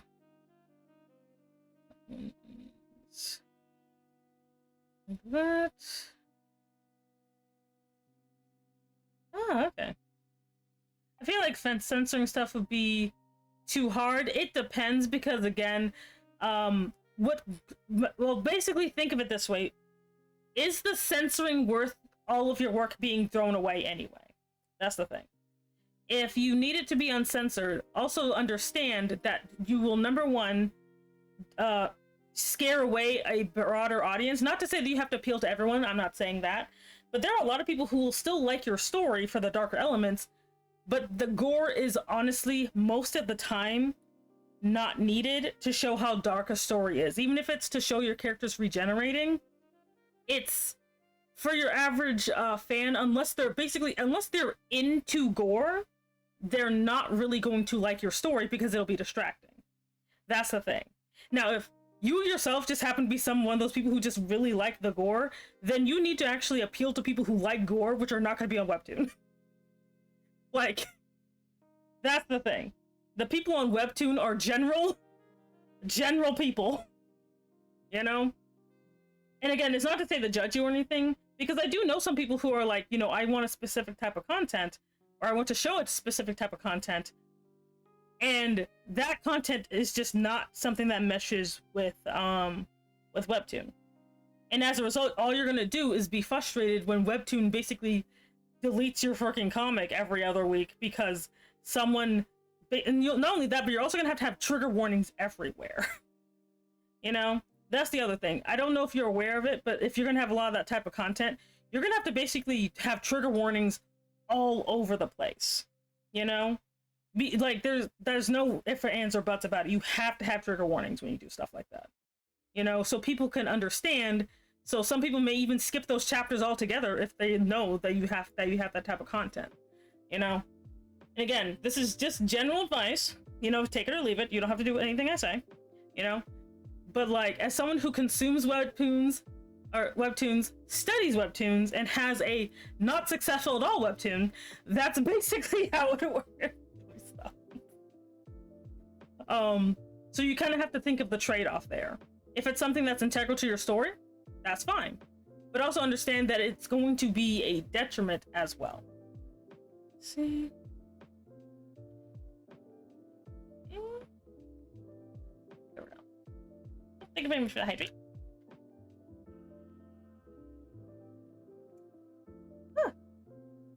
Oops, there we go. I love webtoon when they're like, let's see, I'm trigger warning, and then they're gonna trigger warning all over the place. Like, the thing is, people don't understand, like, even though people make fun of trigger warnings, they're there for a reason, because you only, like, people only think trigger warnings are stupid when it's not something that triggers them, you know? But, like, trigger warnings are a good thing to always add and to always have, because you would like to know if something that actually would traumatize you is in something, you know? At least I would. If you're fine with being traumatized on the regular, then you do you, I guess, but, like, I don't. Like, I had to, like, I've been triggered before, and it is not fun. It is not fun. And it's annoying as hell when people just don't warn you about something that really should be, like, warned about. You know? But I'm like, ugh. God. Like, people make fun of triggering, but I'm like, being triggered is not fun. It is not funny. It is horrifying. You know? Like I got into a really bad car accident. Like, my car got totaled, okay? I had PTSD from that. And I got triggered by a car insurance commercial where they just kept crashing. It was like on Twitch. And I was like just minding my own business, and then this freaking commercial came up for like car insurance, but I kept hearing the crashing sound of the car, and it triggered me to the point where I had to get off Twitch completely, you know, because that commercial just kept happening, you know. And most people don't think about something like that being triggering, but it is. Like, I'm like, bro, I got slammed by 2 different cars. You know, that's horrible. And then the car and like, for some reason this specific car commercial was just like, I guess. And I'm like, yeah, that didn't help me get out of the situation though. You know? But that's literally what trigger warning kind of helps from happening, is stuff like that, where you're like, you know, this is horrifying, I don't really want to go through this again. That kind of sucks. I think we're gonna do the glass last. Yes. She's kind of cute though. Alright, so let me do her things. I do love her face though. Like, this is, I really like this face. I just really like her face. Oops. Excuse me. Goodness. Like, she just has, like, in my opinion anyway, a very cute face. Oh shit. No, I gotta shift. There we go. Okay. Alright. Oops. Yeah, as much as I am very passionate about VTubing, I'm also very passionate about webtoons. Just because, like, I also don't want to see people, like, fail at them either, which is super easy to do because of, like, and I'm not even gonna be like, oh, you gotta do it a certain way. It's more like, the way my story is, isn't too extreme, just something you would see Jujutsu Kaisen. You still gotta put a trigger warning for it, though. The trigger warning joke sounded funnier in my head. No, it's not your fault. It's not your fault. Like, I'm not saying that you're bad hacks. It's more like a lot of people have think trigger warnings aren't that big of a deal until they get triggered about something. But I'm not saying that you were in bad taste for making a joke, so that's fine. You're fine. Pat pat. It's okay. It is, because you also don't like, because it's the other thing about that is, if you have something like that warrants a trigger warning and you don't put it there, the audience will also infer that you're the type of person who likes to trigger people, you know, and then that will also be a detriment to your story, because they'll think, you know, you're the type of person that likes to trigger people, you know, which is the type of person that does exist, that they do. You know, and you have to kind of keep little things like that in mind, you know. You don't want to be known as someone who likes to trigger people, you know, because again, you have a story, that an art that you want to show. You want to show people your story, and you don't want it to get bogged down by weird shit. You know, Let's see here. Like, you don't want anybody to dismiss your story, you know, as like, I don't know, torture madness. You don't want that to happen, you know? You're telling a serious story here, but that's why people, you know, or that's kind of why people have to be careful when they're making their stories and not just kind of add stuff just because they think it's cool or they think it's funny, you know, because it could definitely detriment like your story, because like, you know, are you handling the subject matter like with care? If you're going, it's like if you're going to add this type of story, you know, are you treating it with decency and all that? Because if not, then it's gonna be your audience. You're gonna either get a really weird you're gonna get a weird audience. I'll just put it like that. Then I might cancel 90% of the gore, only minimal blood. Like it again, you have to just ask yourself when you're doing the scene, can this be implied? Can't, like, because you won't believe how much just showing just, you know, an arm and a leg in two different places means somebody got dismembered, but people can already tell that's what happened without having to show the dismembered body. Like, think of it like that. Like, one thing you can actually do is look at any other webtoons, especially originals that have a trigger warning of gore, and look and see how they've done it. Like, I'm not saying to copy it, do not do that. What I'm saying is see how they portray a violent scene and how it's done without it being too direct. Because believe it or not, like, the less direct you are, the worse it feels. Funny enough. Because people's imagination, like, because think of it this way, people's imaginations do a lot of work, you know? So you might be able to kind of keep the tone without having to jeopardize your series, but it still come off as scary or serious anyway. So also, you can also do that as well. Let's see. And again, these are just some ideas. Again, you do not have to actually even do anything that I've said here. These are just some ideas that I've run into that I've actually seen executed for people who do have more serious series.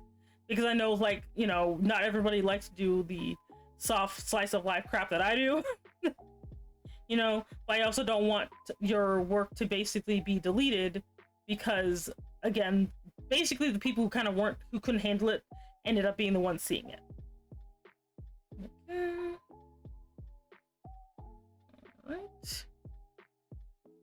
Because all they always end up doing is they always end up just kind of reporting you, and then by the time that happens, everything just goes to crap. I am... That... Oh, ew, God. There we go. Okay. Like this. There we go. Let's see, a writing project of mine deals with the narcissistic abuse and manipulation of the main character with a relative. I think a trigger warning would be essential. Yeah, definitely. Especially because it's like something that, like, the thing about trigger warnings is that they're for things that happen to people in real life, you know? And that's what they're for. People have, people have experienced this thing, you know?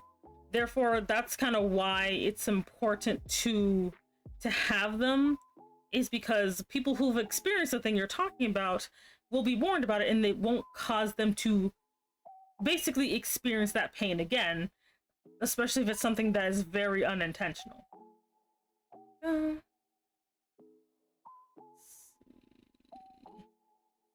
see. Do that?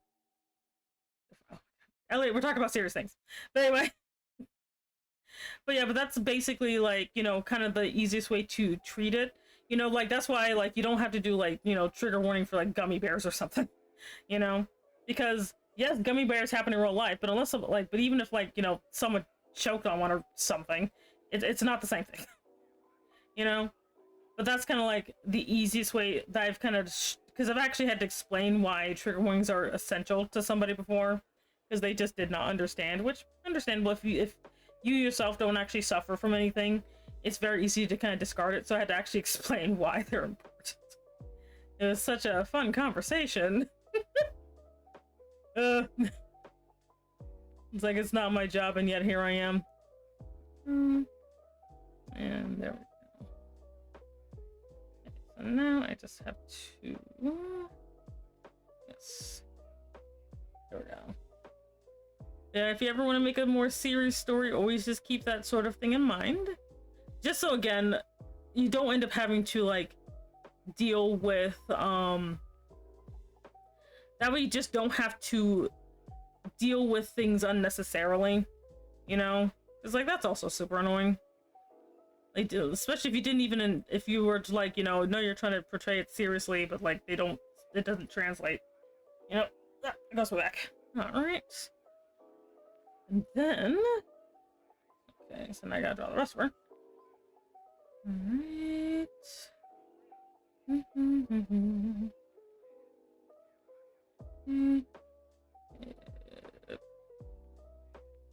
my god. My lovely wiggle lines. Oops.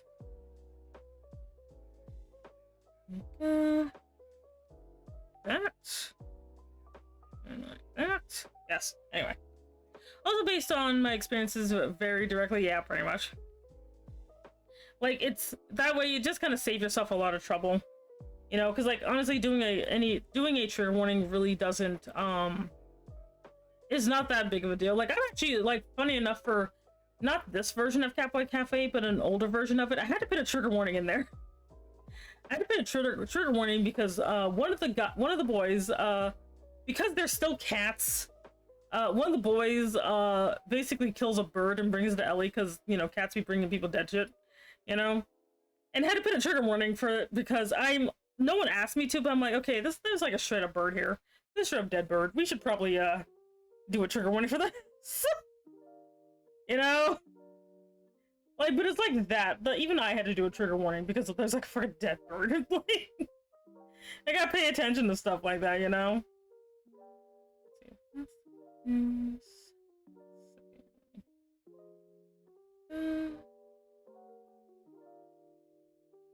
Yes. Like, but that's more what I'm saying, you know, like even I had to do it. Like, it's not that big of a deal. It's okay to have trigger warnings.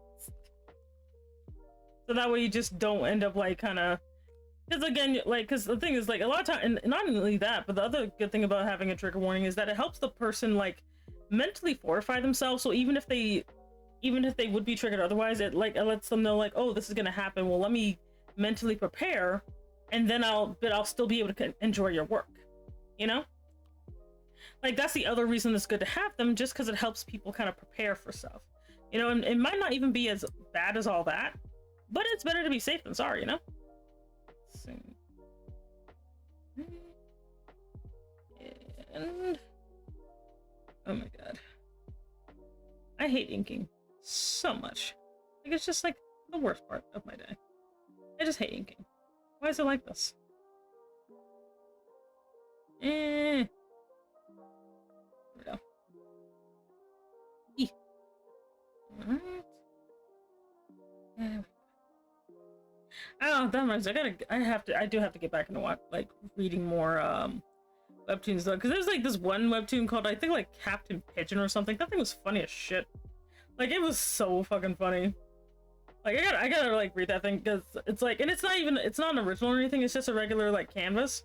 But, like, oh my god, that thing was so fucking funny. It was like, I think it was like this one episode where, like, he was talking about, like, you know, what happened to his parents. His parents literally just abandoned him. And that was like, because he's just kind of pathetic, and they're just like, oh my god, poor Captain Pigeon. He just got straight up abandoned by his parents. They're like, they literally just left his ass. Like, it was so funny. I'm just like, oh no. He just got left. I thought it was funny. It's like, I believe in you, Captain Pigeon. Anyway. Let's see. Yeah, oh, no. Wrong one. Alrighty.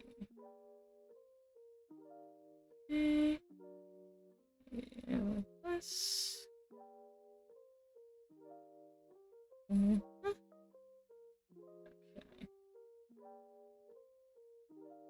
There we go. So I get kind of quiet from that here now and then, because I, unfortunately, whenever I get really like into stuff, sometimes I'll get hilariously quiet. But yeah, one second. There goes my spine. Anyway, but no, I do. Let's see. Oh jeez. But no. I don't know. Like I said, I do like listening to other people's lore. I do find it all very interesting, you know. But I also just don't want people to kind of unnecessarily like get frustrated, because the creative process is annoying as hell, you know. Like, it's annoying as crap, and like I've seen people whose projects got like literally canceled for the stupidest reasons, because like the thing about being on like Canvas is the worst thing about it is they, unlike with like originals, at least with originals, they'll more than likely tell you what the problem is. But when you're on Canvas, which is the self-publishing side of Webtoon, they don't tell you crap when something goes wrong. They don't tell you at all. They just get rid of you, you know, and send you an email being like, oh, just so you know. But they don't tell you what you did. And it's up to you to figure it out. Like, kind of like how Twitch doesn't want to ever tell you anything. Well, they're the same way. They're the exact same way. They don't tell you shit. You're just kind of sitting there wondering how you got here, you know? Like, you're just wondering how we got here. You're like, why is this targeted, you know?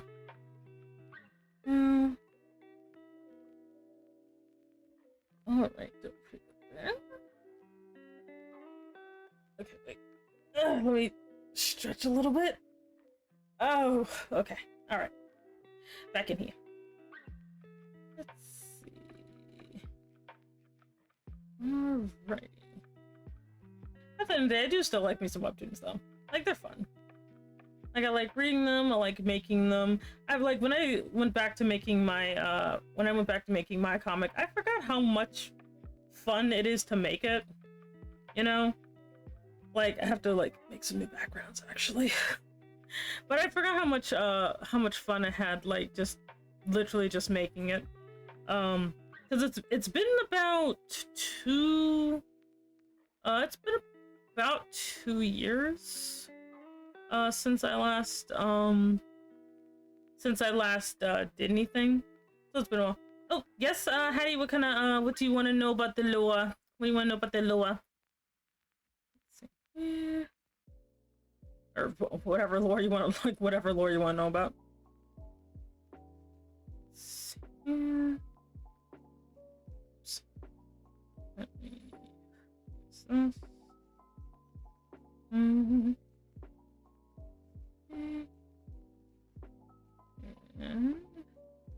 There we go. Oh, he's formulating his question. What could he want to know? Oh. Come on, dude. There we go. Is there a black market for illegal magic stuff? Now, are you talking about in the world she's in, or are you talking about in New Brightston where my character lives? Because the answer, it varies depending on which one you're talking about. Let's see here. Oops. So which one are you talking about?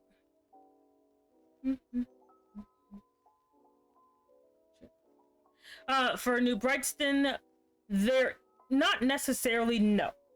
There is for magical components, but not magical items specifically.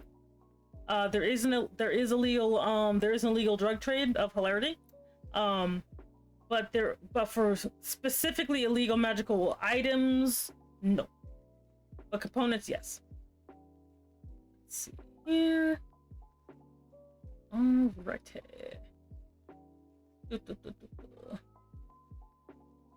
Alright. Yeah, but most of the because it also depends, because like usually funny enough, a lot of the legal stuff actually tends to fall under it's not really magic drugs, but basically the vampires actually, like, there is no magical drugs per se, but the vampires do have a drug that is an open secret that they produce. It's called Crimson, and basically it is very stereotypical vampire like blood, but it's actually made from royal vampires. which is why it's an open secret, because again, the royal vampires are the ones who kind of govern everything and say, oh, it's illegal to produce this, but they're the ones who produce it because it makes good money. Magical items are legal, but drugs, you're pushing your luck, Scoob. Oh god. But yeah, but basically the reason why it is illegal per se is because if you consume too much of it, you'll turn into a thrall. Or basically but yeah, you'll basically turn into a ghoul if you consume too much of it, and you will get addicted to it. And the more you get addicted to it, you start to try to seek out the oh god. Hello, hi Yang, welcome in, welcome in.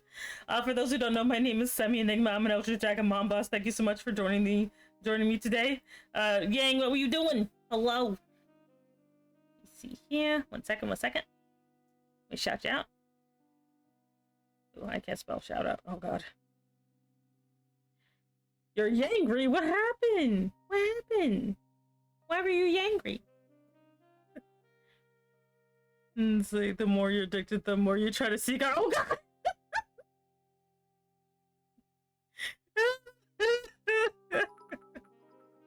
Oh, you just ranted about TTRPG stuff. You can guess what.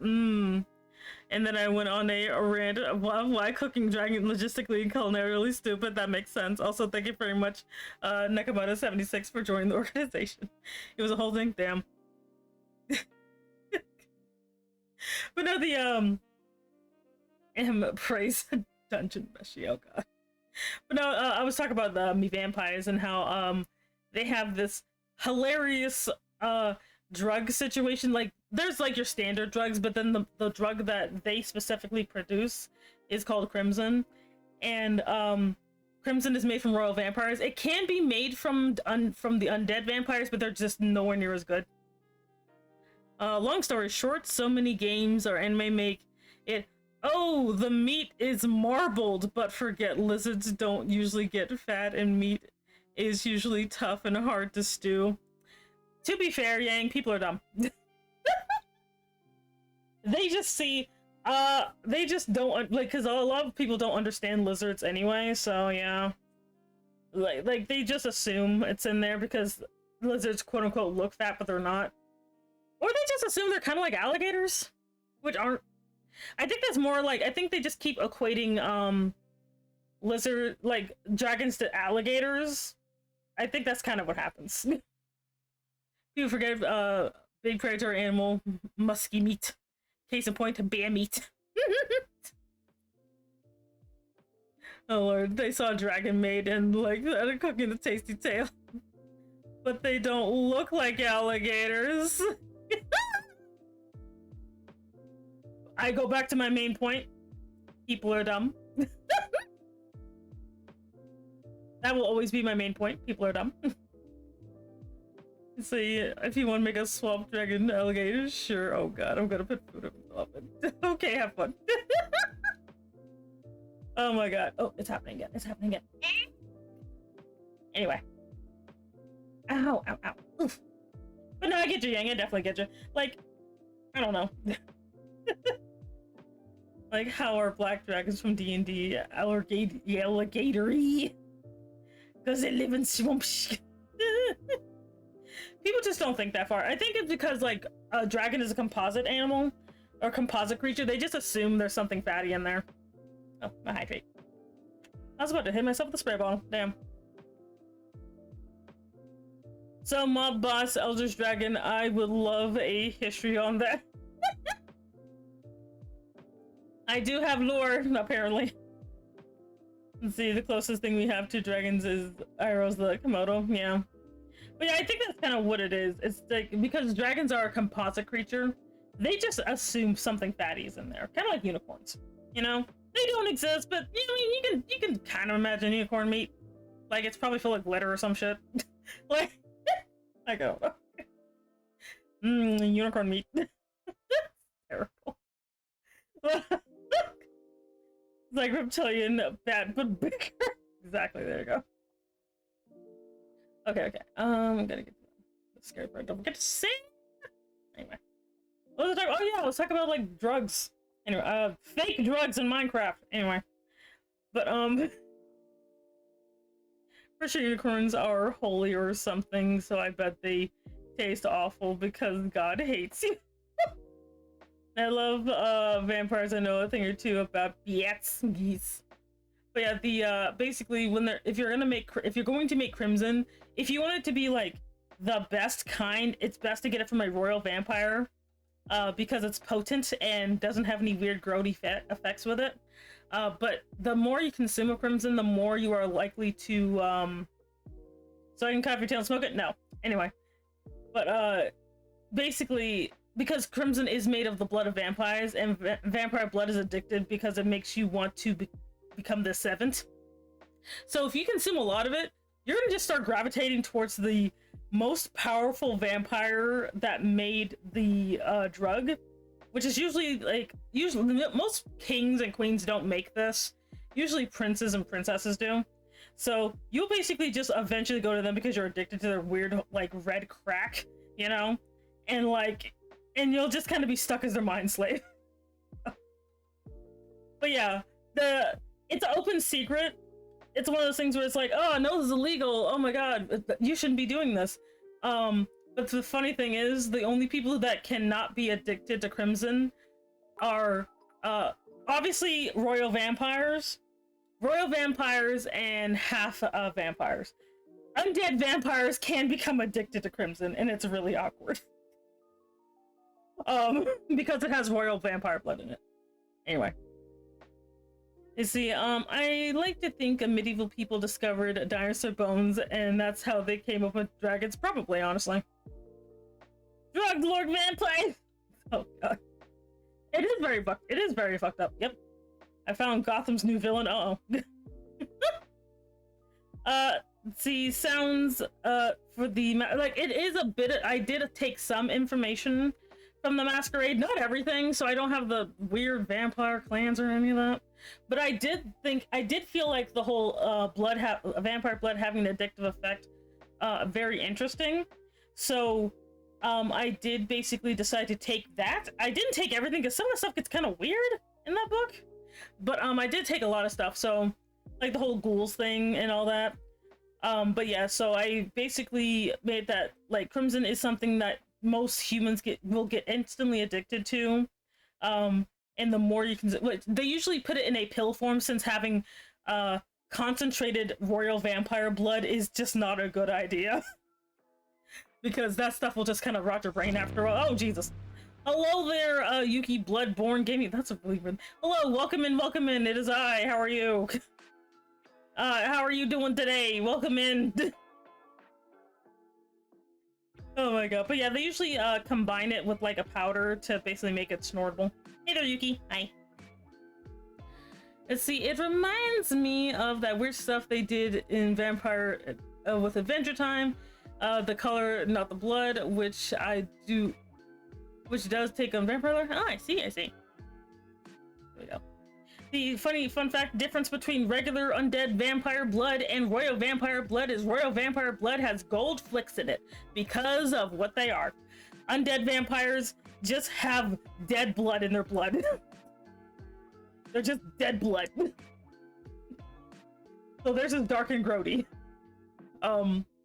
But if it's a royal vampire, not only will it be, you know, actually blood covered, but it'll actually be, it'll have these little gold flecks in it, and that's the easiest way to tell the difference. How are you? I'm doing good. I'm trying to ink this freaking picture. Yang, what's that face for? Yang? What's that face for? Let's see. What was I doing? Oh. Imagine killing a guy and the blood is sparkling. Oh god. I'd be smoking the Elder Vampire Pack, motherfucker. Yes. Oh god. But again, like I said, most kings and queens, which if you could get some king or queen vampire blood, that stuff would be the most potent stuff ever. But most of them just cannot be bothered, so they prefer not to. And so we have spoken in one of your prior tweets. Oh, hello there. Oh, okay. Oh, where you called me cute? Oh, okay, yeah, I remember you. They say, well, if it sparkles, it's probably a coal, yeah, dude. Like what army? Oh boy. Oh, if it's probably a Twilight vampire. Oh boy. Let's see. Once again, I'm not cute. You're very cute. Anyway. But yeah, but it's one of those things where, like, because in my setting, basically there are living vampires, which are the royal vampires, or noble vampires, and then there's the undead vampires, which most people don't encounter, the living vampires, because they just tend to stay to themselves and do their own weird vampire bullshit. They don't mingle that often, or if they do, it's very much, they kind of only mingle with the very rich, so your average person at Starbucks is not going to really meet one. You're playing Magic the Gathering online in some Wizard 101. So a Saurian, if he was a loner rich boy, yes? Was that? I don't know who that is. Who is that? I don't know who that is. Fuck. Anyway. Let's see. Yeah. There we go. I gotta keep this proper. There we go. Oh, the Baldergate. Okay. All right. Balderdash. Vampire twink from, he's a twink, really? Wait, what are you surprised about? What type of vampires would be among what I call the nightclub dwellers? Most of those tend to be the dead kind. Usually you might get some royalty in there, which is usually the princess, because basically basically kings or queens are like, okay, I have to go and explain this. So basically, when it comes to the vampire, they basically have courts, and they basically go by, the kings or queens are usually like the ones who started the family line, so they're like usually the oldest vampires in their family, and usually the one that creates most of the princes and princesses or whatever. Prince and princess vampire is literally just a vampire that is the child of a king or queen. That's it. It doesn't matter how old they are. If they basically have a biological parent that's still alive, then they're basically a princess or prince. So I'm like fighting this thing. Yeah. Anyway, and again, I'd be a catboy indeed. Okay. I need a list of your favorite franchises, or at least your favorite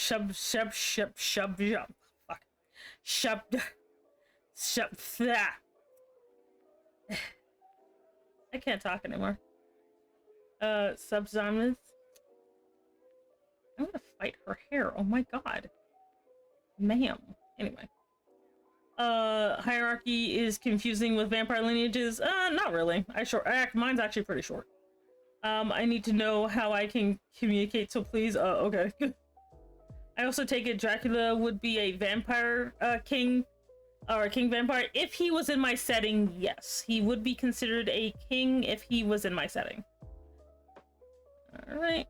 You'd be a king, and but Alucard would actually be considered a count because he's a half vampire. Half vampires are not royalty, even though their parents are royalty, because of the whole human part. Half vampires can only be born from a king or queen. They can only be born from a king, queen, prince, or princess. They can't be born from undead vampires. Let's see here. So that's also something as well. So if you for some reason wanted to play in my setting, I don't know why you would, but if you did and you wanted to be a half vampire, one of your parents would have to actually be a human, and the other one would have to be a living vampire, so they couldn't be a dead vampire. Oh no, I love Alucard too. Let's see. But yeah, they basically do consider do you do mythology and monster art stuff? Kinda. It honestly just depends on my mood, I'm not gonna lie. Like, it actually does kind of depend on my mood. But unless you mean like for my setting, it depends. In general, technically yes, but if it's for my setting, then I'm a little bit more strict about that. There we go. Yes. is your isekai protag able to go back and forth between worlds? If we're talking about Stella, no, she can't. She has been banished from her home plane, so she actually cannot go back home. She was banished by her mom, so that's why she can't go back home. You have bloodline founders, first scions, kings, queens, princes, archdukes, dukes, marquises, so on and so forth until you get to thralls. I don't have that many though. I don't have the marquise in there because that's kind of redundant and weird.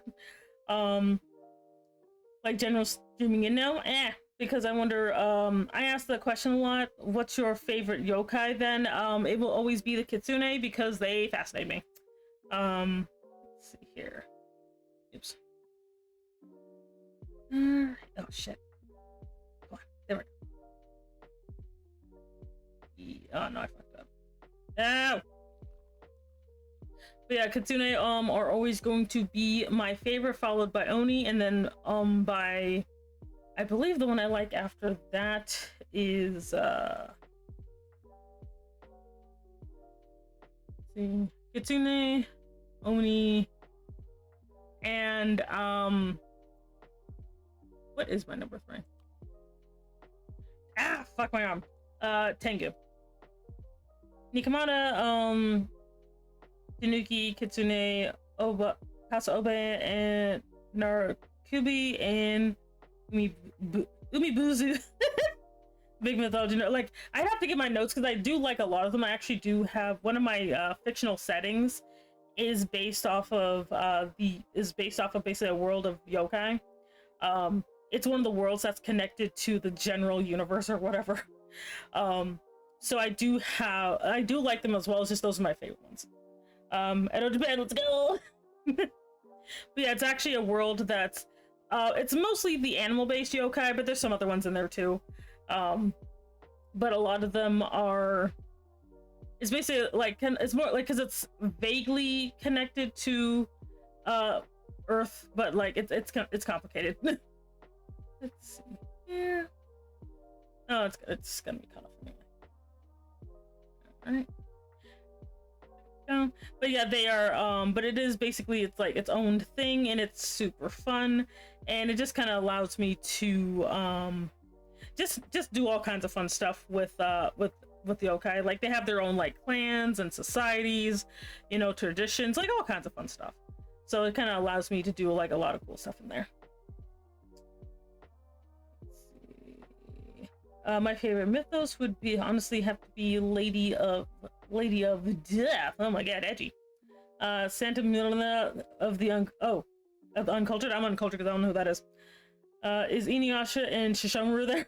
Oh god. Oh lord, not those two. Also, thank you very much for the chin scratches. Like, I mean, I haven't fleshed out that world as much. Also, hi. I haven't fleshed out that world as much. Like, I kind of have, but not really. Mainly because other worlds have kind of taken some precedence. For that world, it's very much there's a lot of hilarious clan warfare. So that one is slightly different. Okay, no, I don't like that looks. I don't like that it looks either. Gotta fix that. Get that out of there. And let's cross these two. Okay, and sorry, I gotta fix something. There we go. Okay. Sorry, that was bothering me. Okay. There we go. All right, good night. But yeah, but that world, like, I have to like go back to it because it's not exactly straight up like, you know, Japan, because it is, long story short, a world that was created with a lot of influence from yokai, because there are like Shinto-esque gods in this world as well. Excuse me, in my main world, as well as over there, and the place is called Hokunabasha. But basically there's they have like Shinto-esque gods, but it gets confusing after all. It's like an entire setting I'd have to explain. It's so confusing. compared to the ones I've been working on so far. When I do have my website up, then I'll be able to kind of point to it and see like, okay, this is what's going on over there. So I am making a website that just, it's kind of like a wiki. A lot of this stuff, it's basically just kind of a little Wikipedia of like all of my creations, because I ain't writing anything, honestly. I can't write at all. I am a terrible writer. So this is the easiest way I've found to actually portray a lot of my stuff, is just by talking about it. So there's that. Santa last name is the lady who resides over the dead and ensures the safe passage of souls into the land of the dead, and she's highly respected in Mexican tradition. Oh, okay, that's cool. My story doesn't exactly have a world building, but it has a world modifying since it takes place in the 24th century. I'm doing this so readers from different countries will be excited to see their country in the story. Let's go. My story, funny enough, or all my stories, I literally took Earth, but I gave Earth a different origin. That's what I did. That's legitimately what I did. I literally be like, okay, so what if Earth just started different? And that's where that's how my setting kind of starts.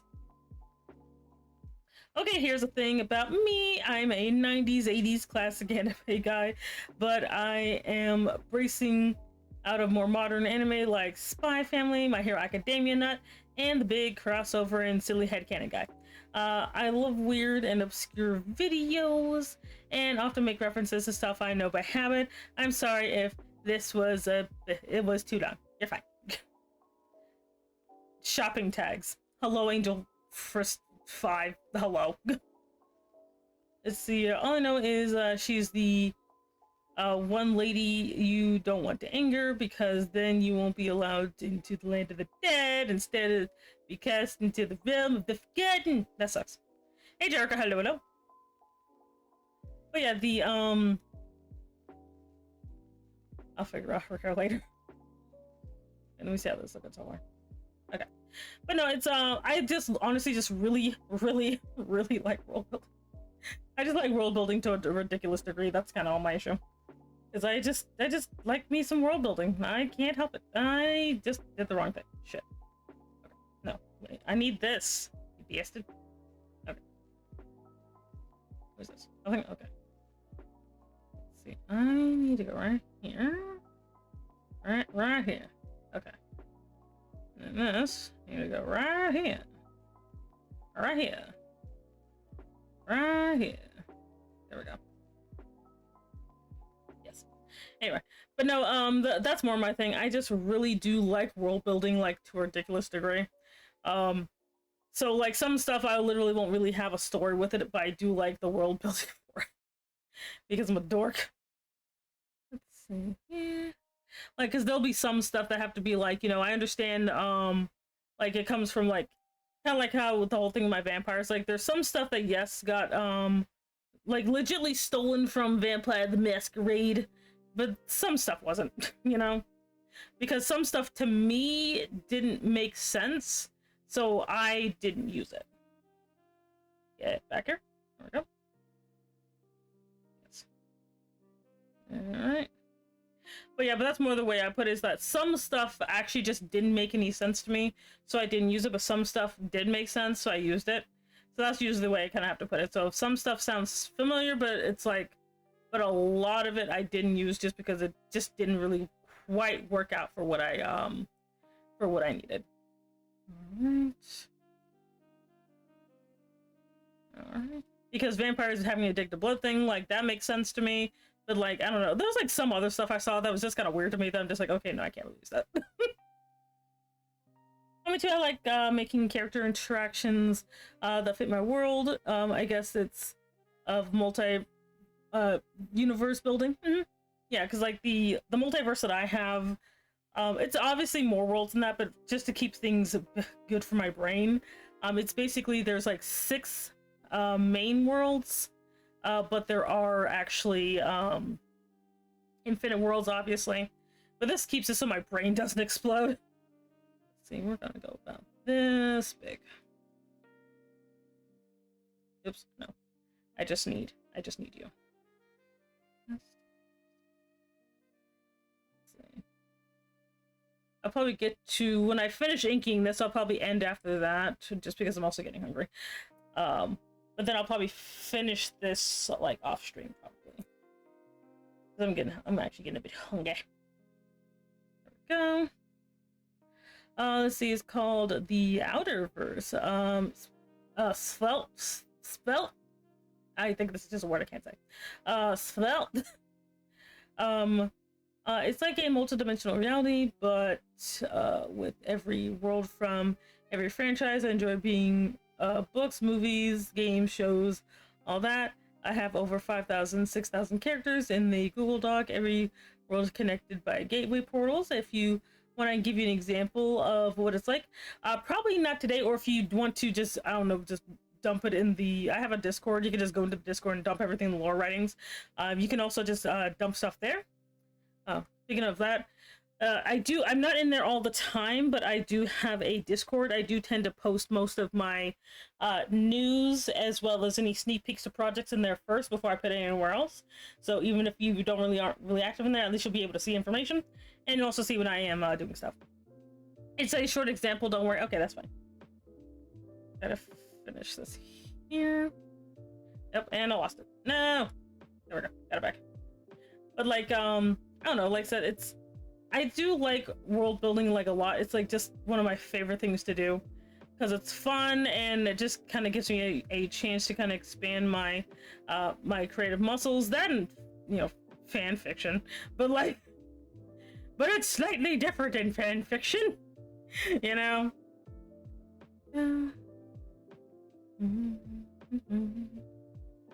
Like that.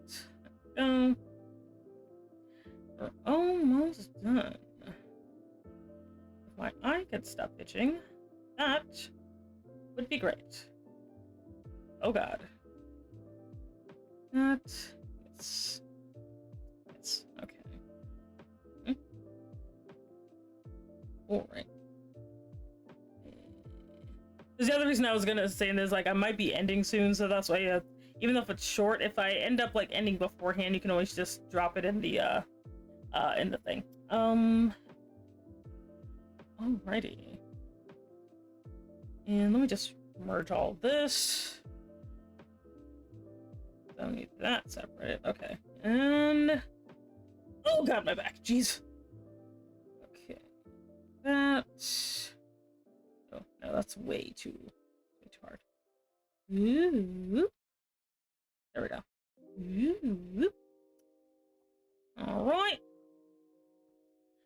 So think of this Inuyasha, Mario fighting with Bender in the TARDIS while Doctor Who and Gandalf laugh at them. That's when my brain's like 24/7. Oh god, it's a whole big mess in my brain, but it makes me happy, and that's fine. That's good. That's good. I'm glad, like, you know, you can kind of exercise your creative muscles. You know, that's always good. I kind of always wanted this to be a little bit sharper, actually. So we'll just do it like that. Right. That. Oh, wait. Need a little bit more connected. Okay. There we go. There we go. Okay. Almost situated. And then I will be able to release you all into the wild to do whatever you guys do. That. There we go. Oh, kind of hate the way that looks. Ew. Ew, ew, ew. Ew, ew, ew. Yeah, it'll be fine. Anyway. Since I was 3 in my early 20s, my entire life has been, well, whatever you call my obsession. That's not bad. Okay, cool. I think I got most of it. I just need to add her glasses. And then I think I'll be set. So let's get your glasses on. See. Let's get your glasses on. I might need to make them a little bit higher. There we go. Yeah, that's right. Yeah. Right here. Yes. I'm gonna connect them right here. All right.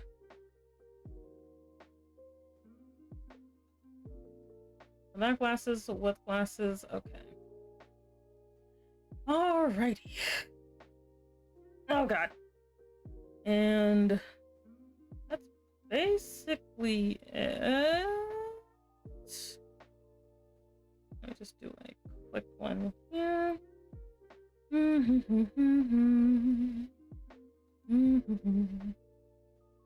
Just skip this. Very nice hat so far.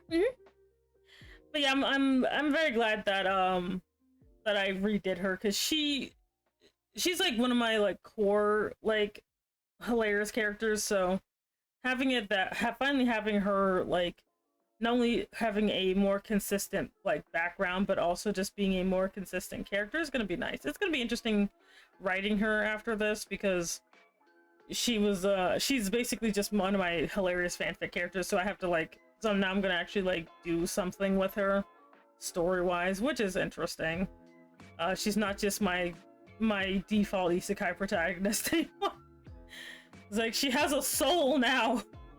It's gonna be great. Like, she finally has a soul. I'm so sorry, Stella. I've been so mean to you. I've been so mean to Stella, I swear to God. Oh lord, I've always been a dick to Stella, but it'll be fine. It'll be fine. Shit. Damn it. Just let me fill this in. Dang it. Jeez. There you go. Alrighty. Oops. Don't need that filled in. Yeah. Okay. Anyway. And I missed a spot. Can't believe this. There we go. Alrighty. So, this is as far as I'm gonna get for now, because I am tired. But, yes, here we go. We have, and if you wonder what her full name is, her name is, Stella Blackwood. That is not her family name. That is just the name she took after she got isekai'd against her will by her mom. So, yes, after her mother banished her to another plane of existence, she took the name of Blackwood because that's where she just kind of landed. So, there you go. How did you learn to draw? Honestly, I learned to draw by drawing. No joke. Just by drawing. Okay. Before I go, let me give you some advice. If you want to draw, just pick up a pencil, some paper, and draw. Just like look up how to draw blank and just keep repeating all of the different videos. I have a Pinterest full of how to draw things. I did not just get this way for no reason. I was not born this good. I still pull up stuff on Pinterest on how to draw muscular arms, how to draw abs, how to draw feet. Like, I still do that. So for anybody who was wondering, that's how I learned how to draw so good, is because I practice, and when I don't know how to draw something, I pull up how to draw it so I can try my best. But yeah, there you go. That is today's stream. Today we learned that I made a gender non-conforming alchemist and an isekai homunculus. And vampires make drugs, and if you go to another world, you can't resurrect people with holy magic. They'll just turn into zombies. There you go.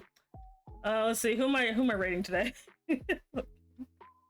Oh my god. Anyway, who am I rating today? I'm gonna rate God, my back hurts. Let's go with I stay learning on Pinterest. Yeah, like I have a learning board on Pinterest because, man, bump people. How about we, you know what, we're gonna go for, we're gonna raid, Bree Fox. Brielle's great. I don't know who that is. I'm not gonna raid somebody I don't know. So, yeah. We're gonna go with, Bree today. Let's see. No offense, but I kind of don't want to raid people I don't know, because I remember, because sometimes I'll raid somebody I don't know them very well, and they're kind of awkward, so I don't want to do that. So, anyway. Also, what are you just doing coming into my stream being like, rate this person? Kind of rude. Oh well. Let's see here. No, you're fine. I mean, again, if I don't know them, I'm not gonna do it because that's just kind of weird. Anyway, so that's my one raid message. And not only that, they also just started, so that's also good. I don't want to knock. No, ew, gross. That's awful. Okay.